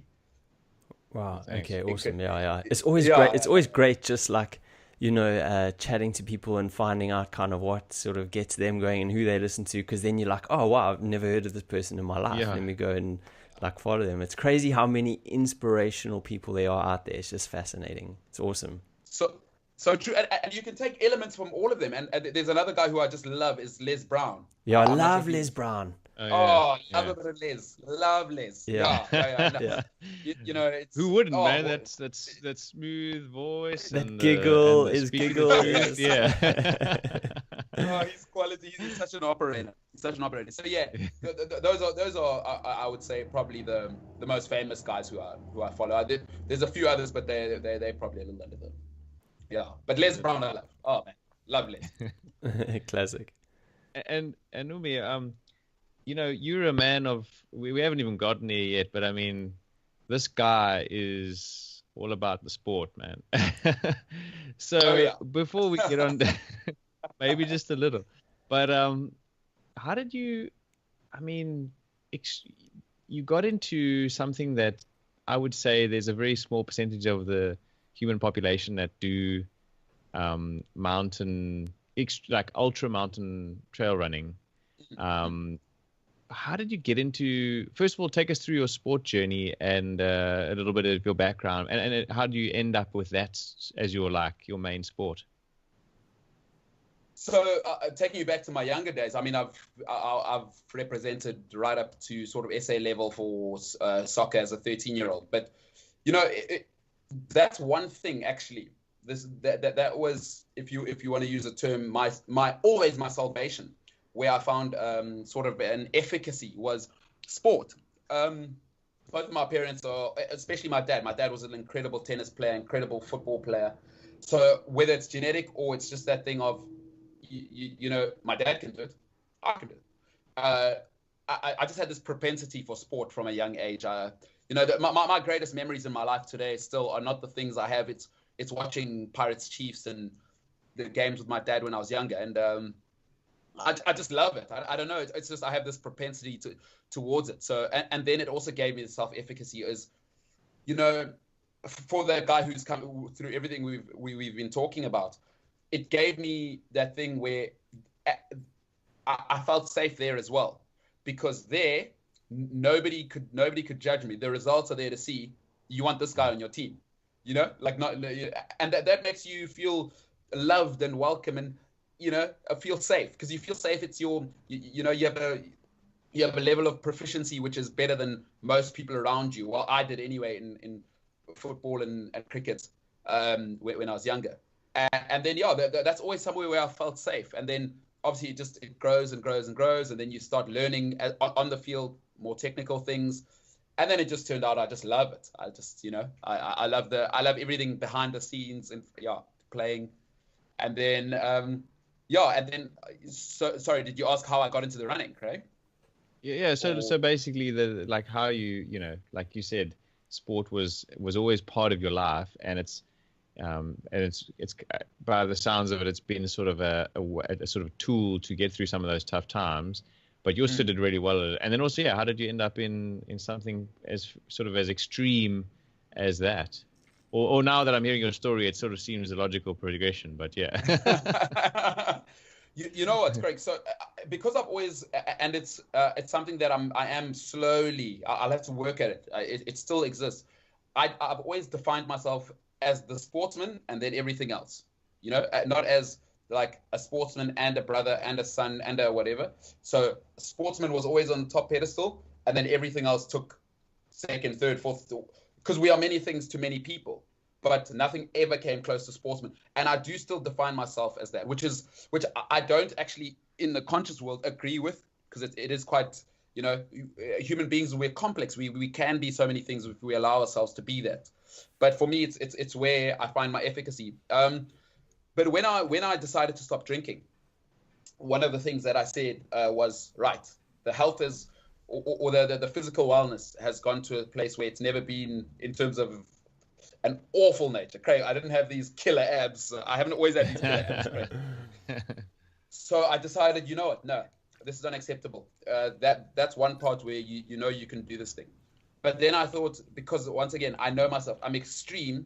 And then I thought, who are these people? Or who's anyone that I've always thought, no ways. Surely that's for like guys in America and Norway somewhere, you know? Only those guys can do it.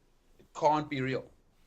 And then, interestingly, I read an article about a 250-kilometer race called the Exberg Challenge. In a big newspaper here in South Africa, the Times. And I didn't know who wrote it, but it was an awesome story. I was like, okay, this is a 250 Ks in the Drakensberg with a GPS. This is what I'm doing.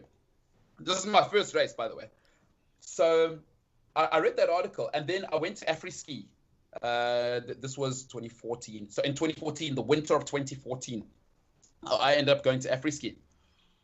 And it turns out the wife of one of the owners of Afri-Ski, she'd actually been a writer for the Times. And it was her story about the race. Because I was telling her, yeah. So I told her, because we were just talking. She's also like an extreme climber, and she's a brilliant climber. But I was describing this thing I'd heard.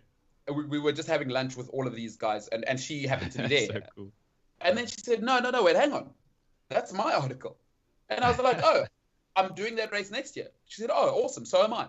So then it ended up, then my first race was this, big mistake or whatever.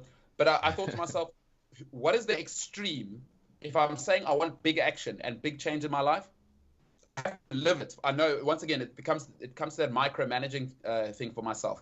Because just to set yourself up to do even a 50-kilometer mountain run, for those that haven't had the opportunity to do that, Craig, if you've never done it before, the sort of 18 months before that race, you have to have such incredible discipline. I can't tell you what you have to put your body through. It hurts so much. It hurts. Listen, every runner, elite or not, no matter what level they go to, it hurts so much. But you have to keep getting up and keep repeating it. But I only discovered this later. But I thought, okay, if I can put a body of work together within the next 8 months to be able to at least finish or compete in this, then we're on the right track. So for me, I had to do extreme. And then the rest is just glorious history. Like, it turns out I actually, having done my VO2 max test, I have a propensity towards endurance.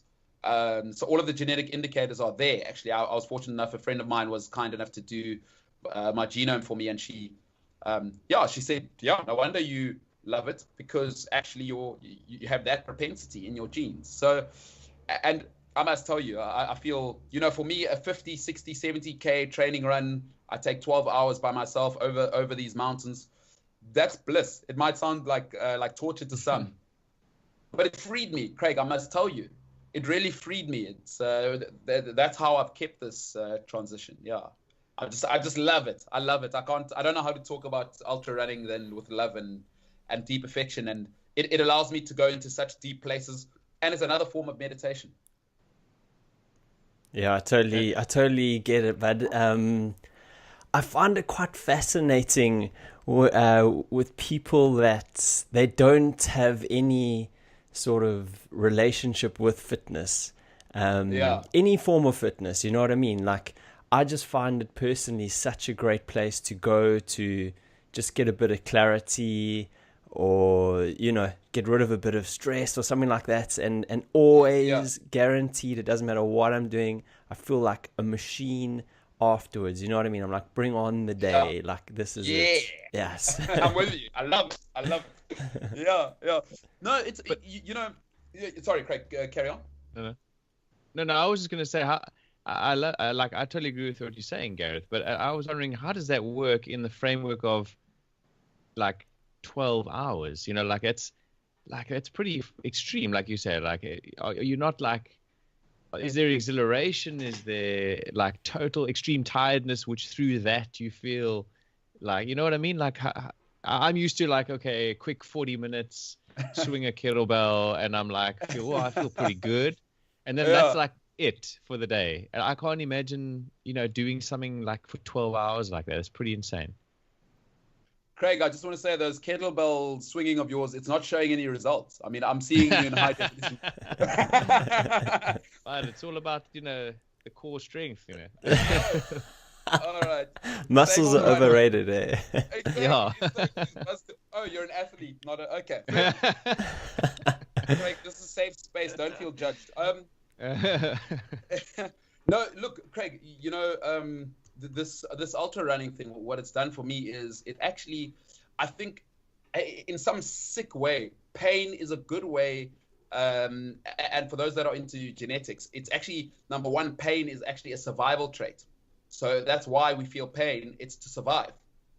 So, you know, if you like animals step on a thorn, like, oh, that's not good. That's sore. Let me avoid this place. And it carries itself to any sort of pain is purely, if you want to break it down to sort of genetics and hard science, is for survival. And this pain lets me know that I'm alive. Sometimes, for me, a sedentary or you know, every day, do this, do that, and then I'm never experiencing any sort of, it lets me know that I'm alive and I'm growing. Because once you start to feel the pain, whether it's physically or whether you're on the inside, now, especially in trail running, you quite literally are now 3 hours from home. It's 30 degrees, you're by yourself. Are you going to sit down and hope someone comes? And in South Africa, Craig, you live in Australia, it's a very real thing. You stay on the trail, there are snakes everywhere. So it's a real thing here. That's like a real thing. So you got to keep moving. You got to keep it real. But on a serious note, it's, you know, that this pain lets me know that I'm alive because I know I'm growing. And once again, it goes back to that gospel for me. Movement is life. Human beings didn't evolve to be bipedal, to sit still. It was to make movement easier. You know, I'm a naturalist. I mean, it may be a bit simple for some people to whittle it down to that, but I believe that. I believe we're made to move. You know, that's why we evolved this way. Homo sapiens must move. You must move, and you know, when you start to read these things, like how people always say, how did the guys in the back in the day hunt these animals? Because these animals we see they've evolved to be super fast and jump crazy high. But what human beings, it turns out, would do was wear these animals down through endurance. So human beings can go for 3 days. Deer can only really, at 12 hours, it's a stretch. And then they're exhausted. You can exhaust mounts, yeah. Have you read the book Born to Run? Hey, I'm a runner. You've got it. That's our Bible. I was like, this is from that Born to Run book for sure, because that's exactly what and it was so fascinating. They were talking about like, you know, that exact thing about people hunting animals, and like they're born for, that they can only run like shorter periods. You know what I mean, like sprints and whatever, and we can run them down over a long period of time. But it's also interesting talking about the actual shape of the human body and their body too. Like we can breathe, like we can control our breathing a lot more. And I think they basically, the way they run, they breathe like completely differently because of and it was and for that reason they get tired more quickly. Yeah. I can't remember exactly what it was, but it was really fascinating sort of understanding that whole physical side of it as well. Yeah, and I'll be honest, I'm not being funny. I'm not discrediting them, but I'd forgotten about that. It just comes from my passion also for the sciences and biology now that I've discovered. I read a lot about this stuff anyway. And another guy who I love reading because is a guy like Richard Dawkins as an evolutionary scientist. And I love Darwin and people like this. And so this is, with all due respect to them, it's not news. Charles Darwin was telling us 100 years ago about that. In his beliefs, or his findings, and I just find it to be true. And another thing is, a good quote of the human body is water, and I keep thinking back to my mum's gospel. Stagnant water becomes poison. Yeah. You must move. But I love it. I can't tell you. For anybody who hasn't done a 3-4 day 5-day hike, you don't even need to be. I mean, I'm an extremist. You don't need to engage with it at this level. What you do need to do though is find a place where you can go on excursions for 4 to 5 days. It's incredible what it does neurologically to you. Yeah. It's incredible, guys. It's just incredible. The physical, those are natural gifts, but what it does neurologically and how you start to see yourself, if you can complete things like this, it creates these micro affirmations within as well. If people are using it to turn something around. Yeah. But I've just fallen in love with it as on another level because it just brings me such a spiritual happiness. Craig, you get to a raw place where once again, you can't suppress anything and it just all comes to the fore. And there's no feeling like it when you're in nature, you're hurting and you feel so a part of it without now having the ego, which we create to, we need almost, you need that ego to survive in this paradigm that we call industry. But out there, it's, whatever you want to think, you can think it. If you want to shout, you can shout. If there's whatever you want to do, it's primal. There's a primal. I think that might be the correct way to, this world asks us to constantly deny that primal side of us. And so that's another sort of channel for me to express that, which I love. Because I love expressing myself how I feel. But sometimes I've become aware that you can't, that's not how life works. But no one can stop me. No one can say, go left, go right. I go where I want, if the trail goes up, I go up. If I go down, if I'm tired, I go home. It's not this world is constantly working on us, which is awesome with industry and things like that. I love it. But we need to acknowledge the primal side. And I think for Homo sapiens, the primal is go and go long. Yeah, I think it's really interesting, and it's something we seem to be like picking up a lot of like all the people we're chatting to is that the world is at such an interesting place right now where like there's all this amazing technology and opportunity that's like existing right now, but then at the same time we're also going and we're exploring like things that our ancestors did, things that people did thousands of years ago. We're trying to go back to nature and reconnect with that too. So it's really like a fascinating point in our existence. No, 100%. So you've touched on something beautiful there. I've recently also, as I'm doing this sport, I get to meet extraordinary characters, as you can imagine. I've just spent this last weekend actually at, for those that don't know, something called the Otter Trail. It's now a world famous trail in the Eastern Cape, just untouched, absolutely untouched. And I was fortunate enough to be working there. And just looking at an area like that, untouched, you can't describe what it brings out in you. And I found something quite interesting is people that I know in city, in real life, if we're going to call it that. And then when I see them there and we engage 5-6 hours into a trail run, it's like night and day. It's like I'm dealing with somebody who I've never met before. And this is numerous times on numerous subjects with numerous people. So I'm not just using 4 or 5 people. I'm talking about 10, 15 people that when we've gone to somewhere like the Drakensberg or somewhere big, or like even now this weekend, once we're in that sort of raw, untouched space, there's something in us where kindness and these kinds of things become the first option in a world that sometimes asks us to just be focused on bottom line. You know, I think it becomes a softer place for people to be able to go and, you know, exhaust themselves physically, yes, but connect with not just the nature, but other sapiens around them on a level which perhaps these environments where we have an office block don't allow. And I really believe that's been something massive for me. Wow, that's really, really, you know, I just think it's so important to try and see your health and see your well-being as not just eating well, sleeping well, and that, but also getting into nature and getting back to basics. Like you said, the ancestral side of it and the primal side of it. We're so far removed from that, hey?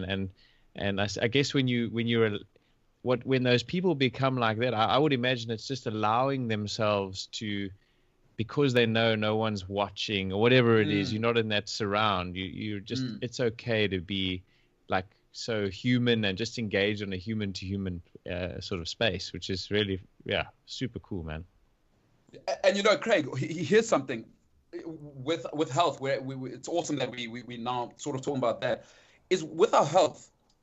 You know, I feel there's so many, the human mind is so complex and is capable of so many things.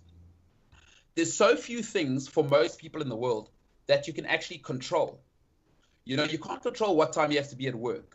You can't control how other people feel. You can't control how other people drive. You can't control how big the city is. You can't control how the government, you can't control those things. But what you can control is your health. What you take out off a plate and put here, the amount of kilometers, the kettlebells you swing, how you allow a big thing for me, and this is another part of health for me, is how you allow people to treat you. You know, many people suffer the disastrous thing of sort of emotional abuse, you know. But if people, sometimes people feel like, oh, I can't control that. But if people have the efficacy from things like a full body of health, you won't let people treat you a certain way. I think that's a part of health which we must embrace as well, is the neurological and mental health, that exercise and things like that is an overflow. There's an overflow to, you know, a sort of neurological and mental wellness, which naturally leads itself to, once you have an efficacy, you won't let people treat you a certain way. You just will not, you know, somebody who is, it's not arrogant. You deserve your space. They can have all of that, but they don't have to have this. And you can control this. And it's not about what this looks like. It's what it feels like. You know, when you feel healthy, you know, in every sense. And it touches on what we were talking about, being a good guy. That's a part of health. Because it allows me to sleep better. It allows me to relate. We are social creatures. It allows me to relate with people better. It allows me to empathize with people better. That's a part of wellness, I believe. You know, if you can empathize with and it allows us to accept our reality better. That's a part of wellness. So we mustn't just, you know, sometimes we get obsessed with, or whoever it'll be, I've just been to the gym. Good enough. We must, you know, and I love that you guys do touch on that. Holistic health. So all of these things are, that we shouldn't view them as existential bits. They are part of a whole. And we must try and be conscious. Like you said, we've moved so far away. We must do our best as people. And it comes from, disseminating high quality information like this with you guys, is we need to talk to each other probably more, you know, but we don't, because I don't think our mental health is where it needs to be as, you know, as a society.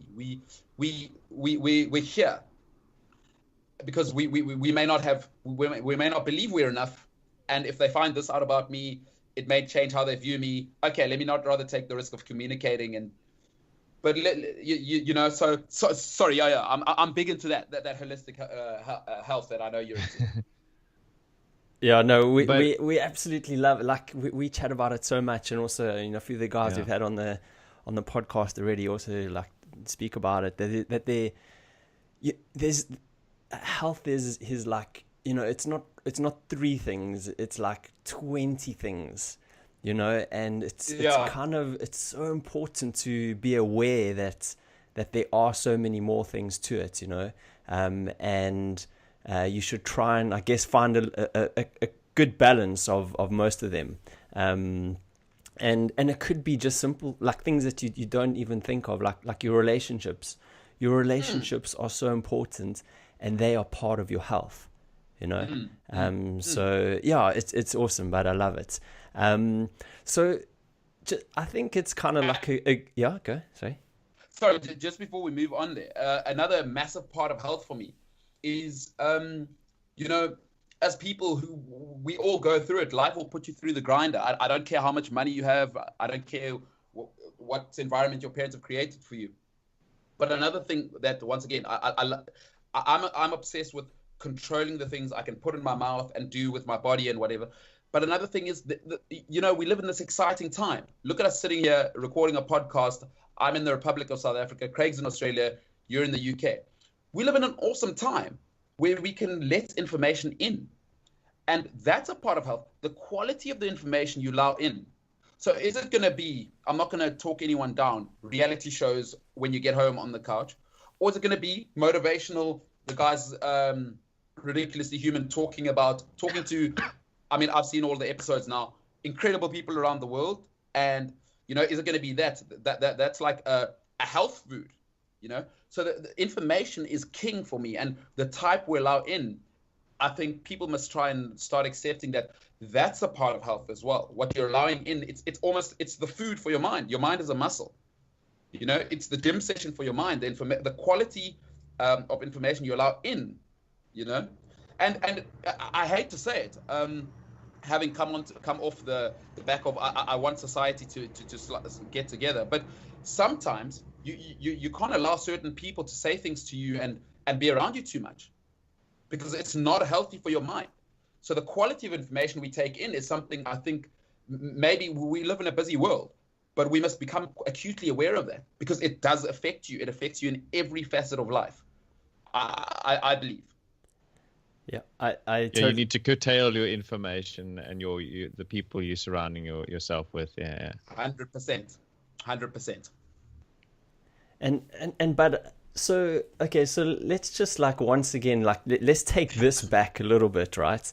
So you know, we know that you are more than happy to talk about this stuff, and you know, we all grew up in South Africa at a really interesting time, you know, when we sort of apartheid ended, and I guess, you know, like white people and black people started integrating again and everything. So when we talk about taking information in, like I would think, like, as being like a black South African, you're having to deal with a lot of I don't know, people treating you badly, you know, and growing up in that time. This is just my perception, right? And sure. But I have no idea. So I guess I'd just like to find out a little bit more about, you know, what was it like for you, you know, in this transition period? Okay, so I'm going to speak. That's a multi-layered question, and I really like it. I love that question. So I cheated the system because I was good at sport. And for 90 minutes, I don't care who you are, for 90 minutes, especially when you're good, so maybe in lower teams this could become a problem, but when you're good, people want to win. The guys don't care, black, Indian, white. You get you're not missing a tackle. If you can't finish, coach, this guy's got to go. So I cheated the system. I plugged in probably, if we're going to use a scale of 1 to 10, I probably plugged in at a 6, where everybody has to start from 0 in society. Because I'm plugging in ahead. Oh, he can play soccer. Let's chat to him now. You know what I mean? It's okay. He's on my son's team. So I cheated the system, if you're speaking about my own truth. But the reality is this. You know, because it's inflammatory and it's in our time, and we especially are in a microwave lifestyle society. And what I mean by that is instant satisfaction. And there's so much information that everything looks like it's tragic. It's the first time it's ever happened. It's amazing. It's crazy. Whereas in reality, right, this is not new. People have been oppressed before. I mean, the only unique dynamic South Africa has probably is that the minority, which is white people, had the power over the majority. That's probably the only other unique part of the story. But this is not new. Conflict is not new. People being oppressed is not new. So when I was younger, it was a massive problem for many people, you know, because now their sons are hanging out with me. Then I'm with a white chick. What's going on there? Yeah. You know what I mean? When we're 13, 12, 13, we'll start developing and, you know, girlfriend, boyfriend things. And, you know, so problem for my dad as well, with these white girls, problem for everyone else. So very, very difficult as a youngster. But I've always, you know, my mom's always told me, and I hold to this, racism is stupidity. If you want to talk about just the word, and it's actually, we've created that. It's not real. My pigment is just an evolutionary thing, because there was more sun than your ancestors that went up north. That's all it is. But okay, we live in the situation we live in, and I think what needs to happen, if you'd like to get into it deeper, like at the moment we obviously are having something which has been framed as a genocide, which I don't agree with that term, but it's being framed as a genocide where many farmers are being killed in South Africa. Okay, I'm sure you guys have heard about. Yeah, totally. Yeah, I vehemently want to disagree with that, because what it does is it creates a dichotomy where it says the violence against a certain skin color is worse than the violence against another skin color. Now, the real tragedy is that's only these farm killings are only a reflection of the society, and the farmers are being killed. It is tragic. Forget the fact that they're giving us food. It is tragic because these are real sons and daughters of people. You know, some black people may think these are just white people who oppressed us or whatever. There was pain, but this is very real. Somebody's mom, dad, sister, brother. These are real people dying. So these aren't just figures of apartheid statistics or whatever you want, however you want to term it. So what's happened is there's this dichotomy where it's become us against them, and I saw it when I was younger, and I'm fortunate that I have, you know, born in an extremely active, politically active family, so I get to see that sort of Pan-Africanist, if you want to call it that, and then I get to hang out with the boys at the pub, eh? Come on, lads, old Stevie boy. And then you get to see what people tend to do, and I think it's what's happened now, and it's actually manifested itself as this: is people can create pseudo realities where it is a them against us, and then you start to hang out with just people that are like you, because you feel scared. And in this country, we've obviously had an extremely sort of tumultuous transition period where the government isn't sure how to put the instruments of change into place, and they've gone with extreme things. It was known here as BEE, which is the Black Economic Empowerment. Obviously, that doesn't work. So as white people, you feel scared that they're coming for our stuff, and then it may come with violence. And because let's face it, our parents' generation didn't know black people. All they were told was they're dangerous, this and that. So in their world, that's absolutely true. So what's happened is it's led to pseudo pockets of society being created. And the dangerous thing is they keep telling each other the same truth about them. So not just white, by the way, black as well. Black people have done this, is they create this self-fulfilling prophecy circle where, okay, let's use the extreme term, white people are evil because they've constantly been conquering people. But unfortunately, that's just how the timeline has gone. And if you deal with people as individuals, we know that's not true. We know most people aren't evil. But, you know, we know that. Otherwise, there wouldn't be 7 billion people because we would have all stabbed each other long ago. But most people are decent, but we haven't created environments. And it touches to what we were saying again. In South Africa, we've struggled with something. And I'll come back to how I'm treated now and viewed, which is still quite interesting for me. We've created environments where nobody feels safe to talk about the past without the axe of judgment coming down. So because I'm listening to what my white friends say, and they feel like this. They feel like everything's being taken away from them, and they're scared. Okay, but the other face of that is we're not creating these spaces where it's like, hey, let me engage with you about what it's like to be black. because you can't know. You can imagine, and all you see is, yeah, that got the promotion because he's black or whatever. Okay, that's all you see. You're seeing the face of it. What you're not seeing is that continually, as a black man, I'm still, and I mean, I like to think I'm relatively articulate. I went to the right school. I say the right things. I sound like every Tom, Dick, and Harry.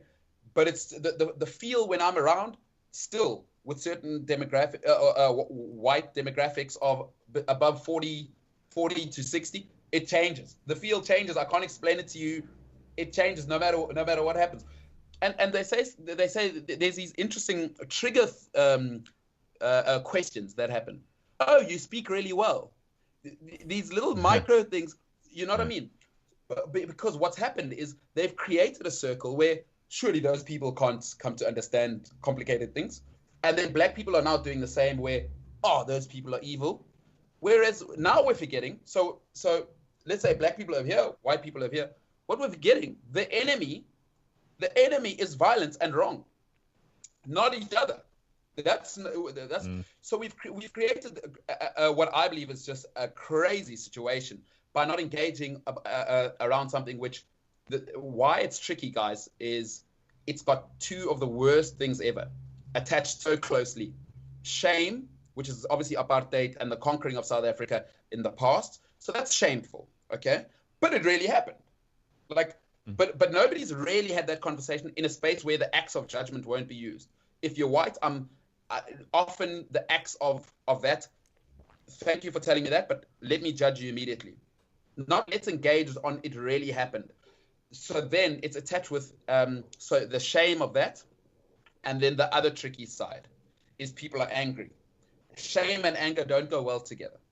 Yeah. And I believe that's why you see the situation as it is now, because our leaders, both on white and black, have not handled it well at the top level, and in the public space, it's come off as though it's got to be like this instead of like you know, and we made it very difficult. And you know, for those that have or haven't had the chance, I recommend a book by a guy called Niccolo Machiavelli. He wrote something which changed my life in understanding the deeper workings and the agencies that we have to deal with. It's called Machiavelli's The Prince. I don't know if you've heard of it, but if you haven't, I highly recommend Machiavelli's The Prince to educate everyone. No, it's got nothing to do with skin color. Everyone on the finer workings and why certain things turn out the way they are, and where things are operating behind the scenes, not just these guys going berserk in public. So, you know, as a black man right now, I'll be honest with you. So I don't engage anymore with either side. I'll listen, right? And then I'll decide how I feel and how we can move on in the future. This is too short term. What's happening now of saying them against us, violence against us and them is different. I've heard crazy terms like black on black violence, farm killings. It's why so to be clear, I must take a stance. I don't agree with the farm killings being highlighted as farm killing separately. I agree. What needs to be highlighted constantly, not sometimes, constantly, is the killings, and I don't care if you're white or black or Indian, of the sons and daughters of this country. That's horrendous.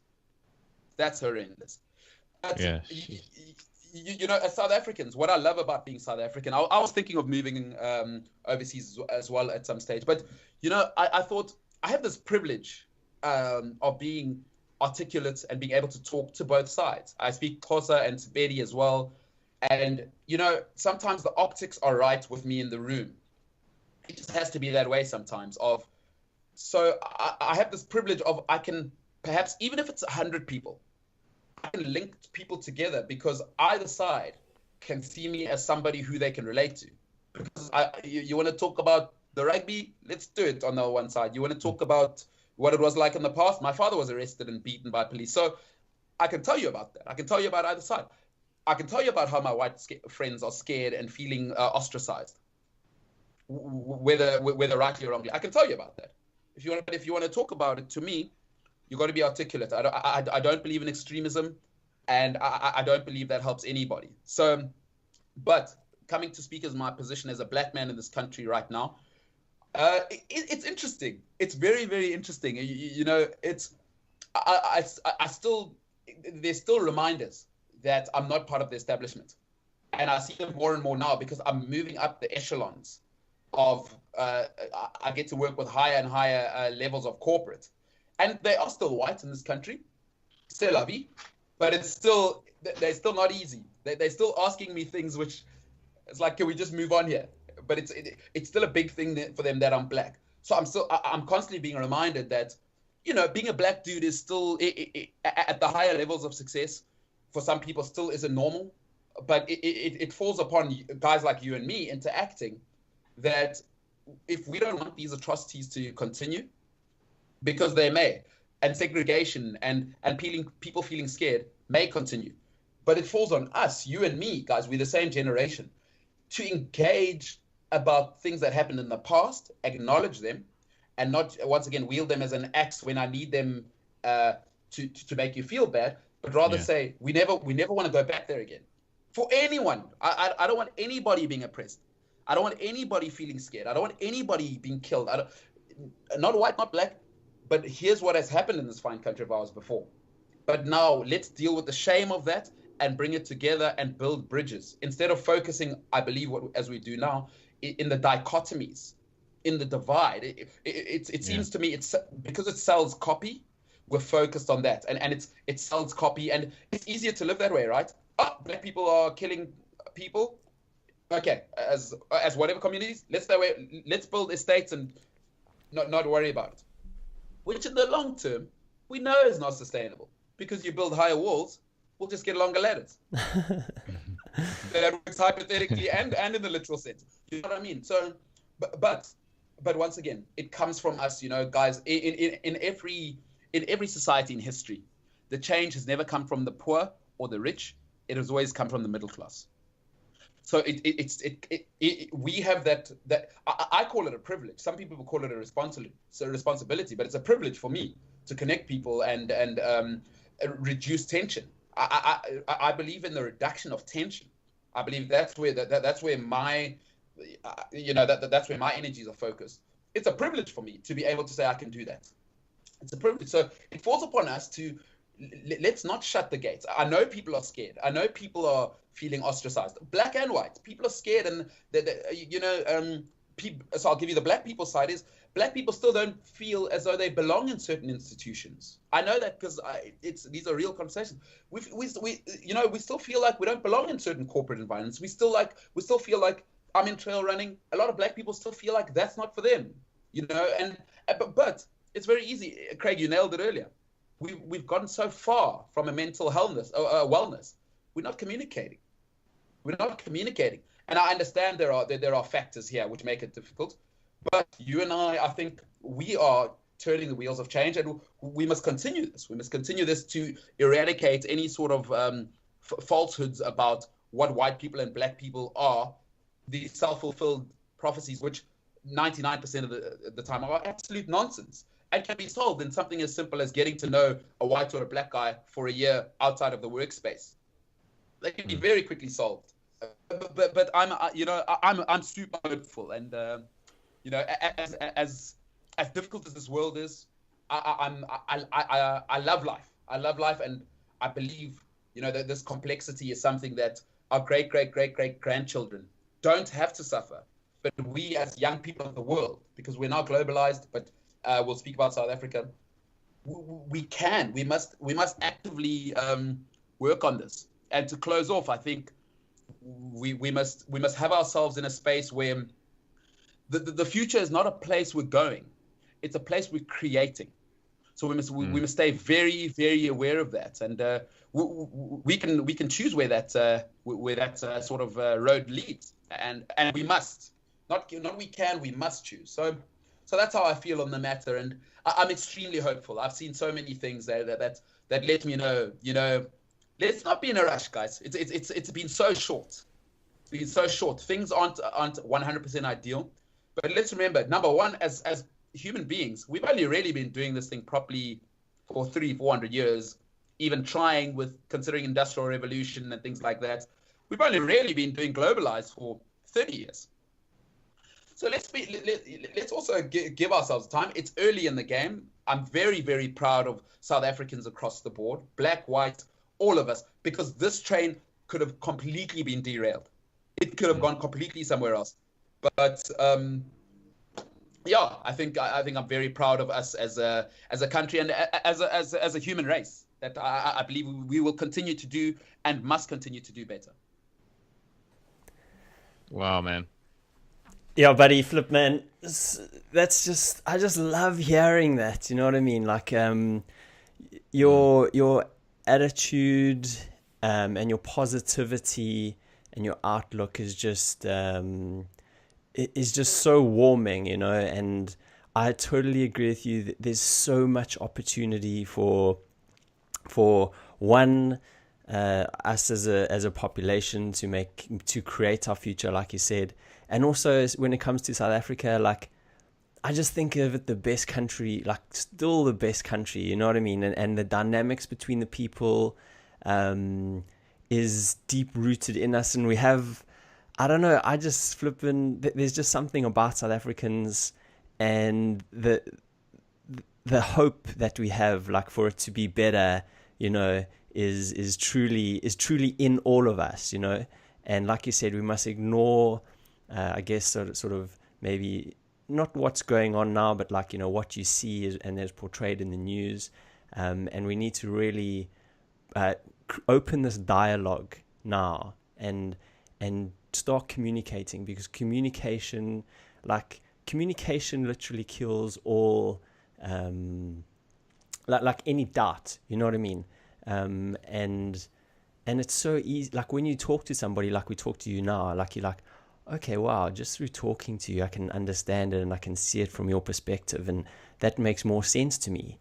And it seems so logical, but it's so strange that we don't do it, and we haven't really done it yet, say besides maybe the Truth and Reconciliation Commission. But you know, it's there's so much more to go, but also, like you said, there's so much more hope as well.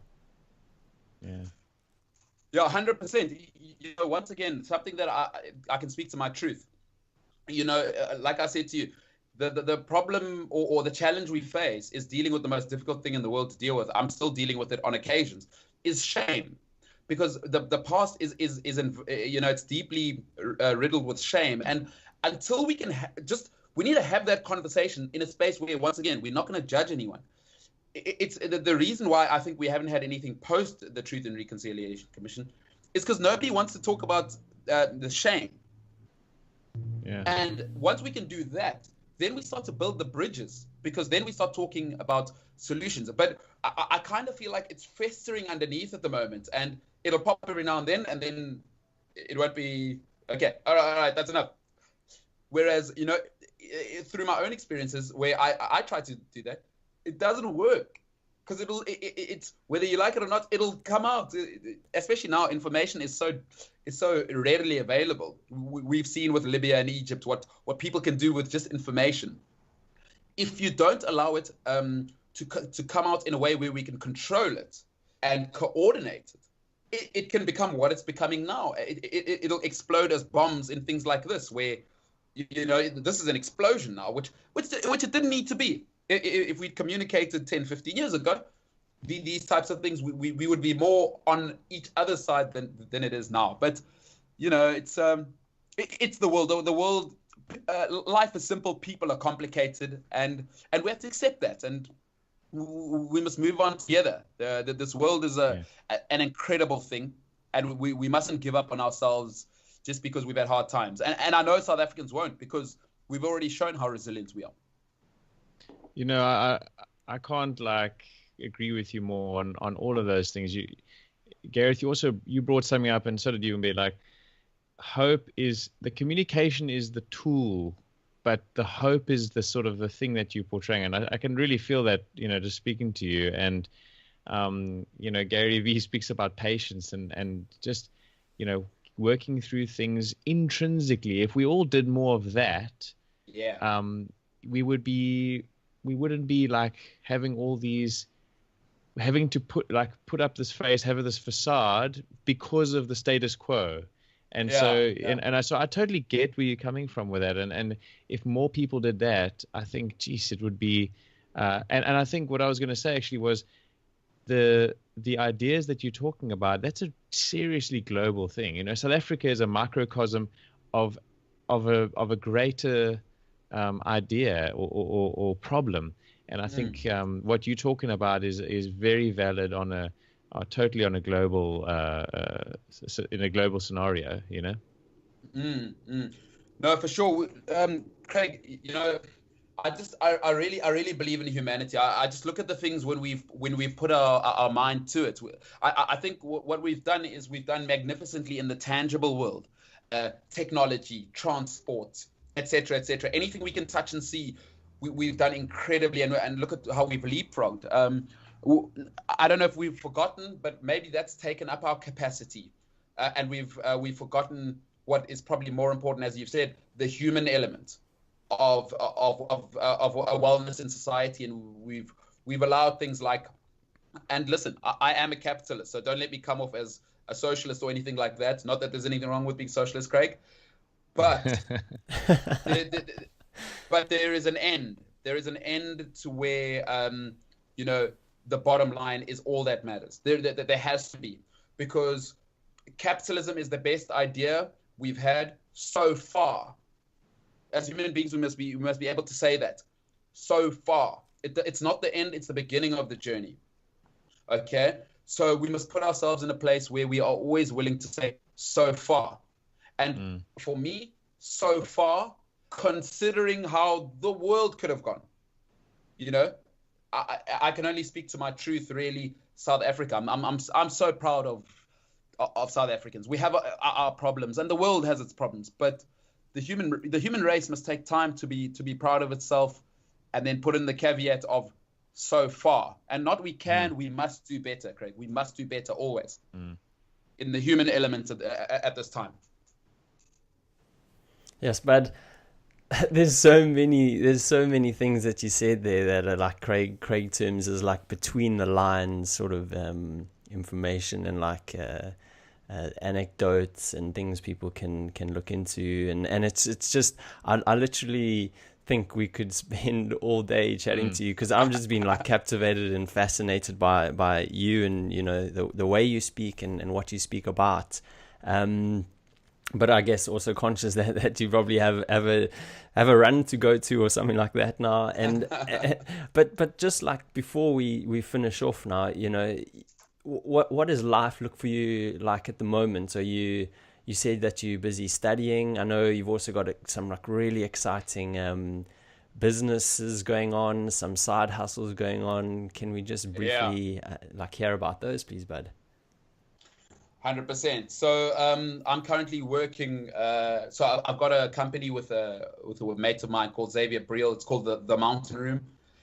We will go live. We were hoping to go live now, but it looks like we'll only go live early next year. But we are operational as a digital content agency, and that is for the adventure space, so mountains and trail running and things like that, just to create awesome imagery and share that and help people manage social media better in that space.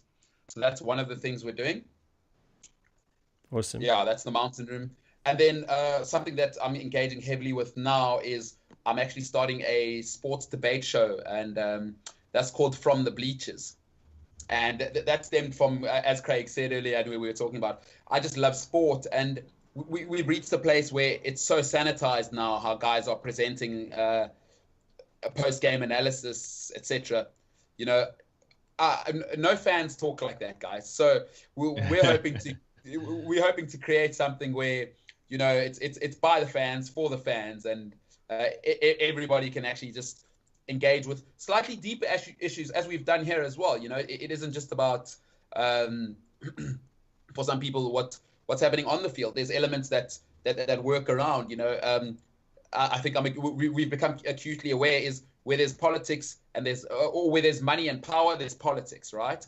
So we want to engage with that, and it's exciting. Sports is exciting. It's you know, for some people it's just a decompress from the world sometimes to watch the game on Saturday, and I believe there's so much more we can do in and around that to keep people entertained and people can listen to podcasts these days in the car. So we want to give them high quality sort of entertaining stuff there with from the Bleachers. So I've engaged with 3 people, Vody Miller and Seamus Allardyce on that. So I'm working really, really hard on that as well. And then lastly, I am involved with a ski resort in Lesotho called AfriSki.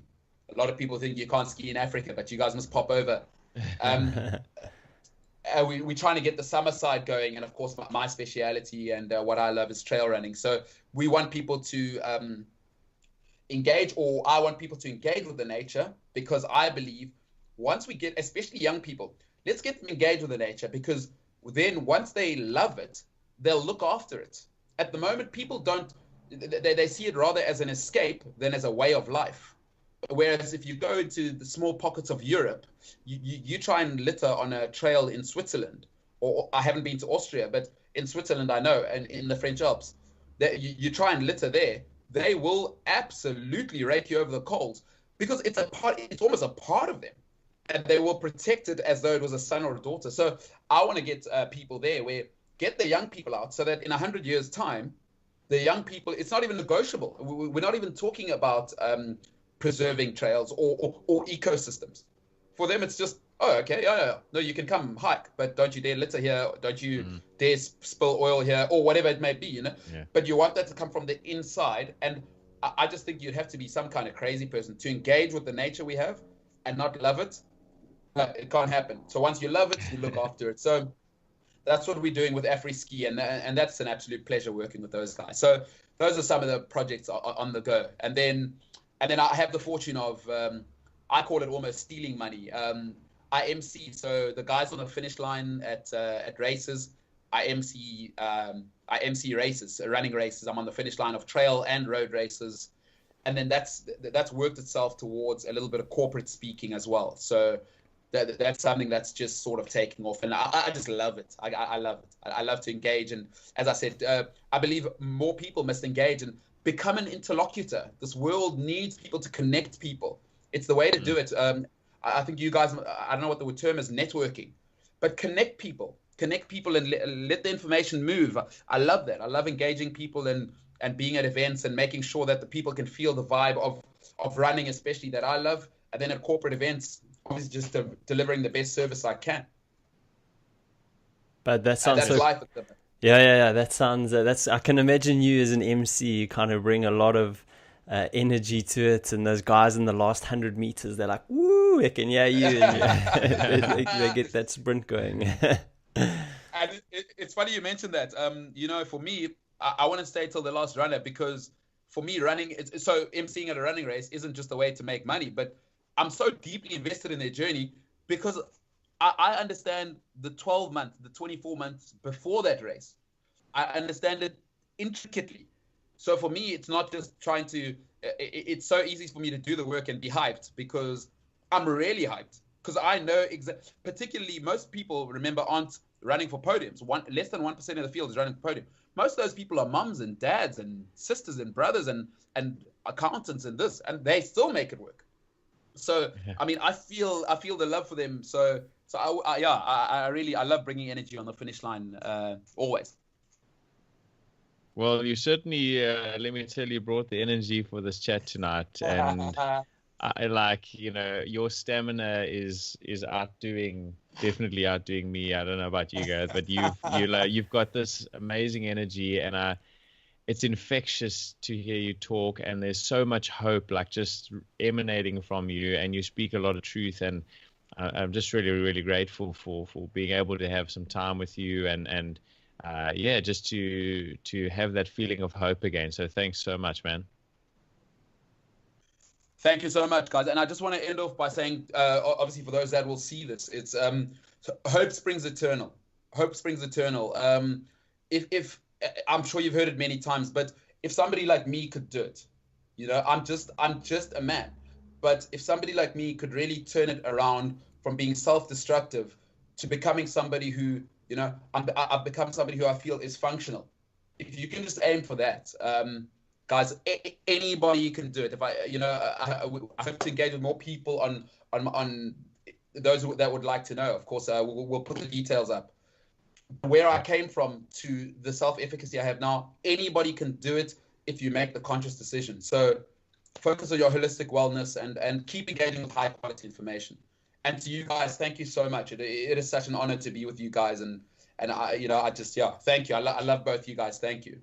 Buddy, it's a pleasure, man. So how can actually people get hold of you? Just let us know what it on social media, websites, etc. What are your handles and contact details? So all of I'll give you, my website is not up yet, but MKT Inspires. So that's Mike Kilo Tango Inspires. And then that's my handle across Instagram, Twitter, and then you can find me on Facebook. I'm Mbulelo Thinta on Facebook. So you can get a hold of me there. Otherwise, my email address is MKT, so Mike Kilo Tango, MKT Inspires @gmail.com. Cool, awesome, man. And what does Mbulelo mean? So my mother is very religious, as I said earlier, and what it means is actually to ukubulela in Xhosa. So it's to say thank you. My mother wanted teboho, which is the translation, the Sotho translation of, but what she was saying was ndiyabulela, which is I'm grateful, and I'm grateful to God for giving me a son. Umbulelo is a sign of gratitude, is what it is. Wow. Yeah. Wow. Goes back to my mom. We're going full circle. Yes, we're gonna have to have a little chat to your mom at some stage. But she sounds like an amazing lady. But just to finish off and say, like, a huge thank you from us. Like it's been such a great chat listening to you.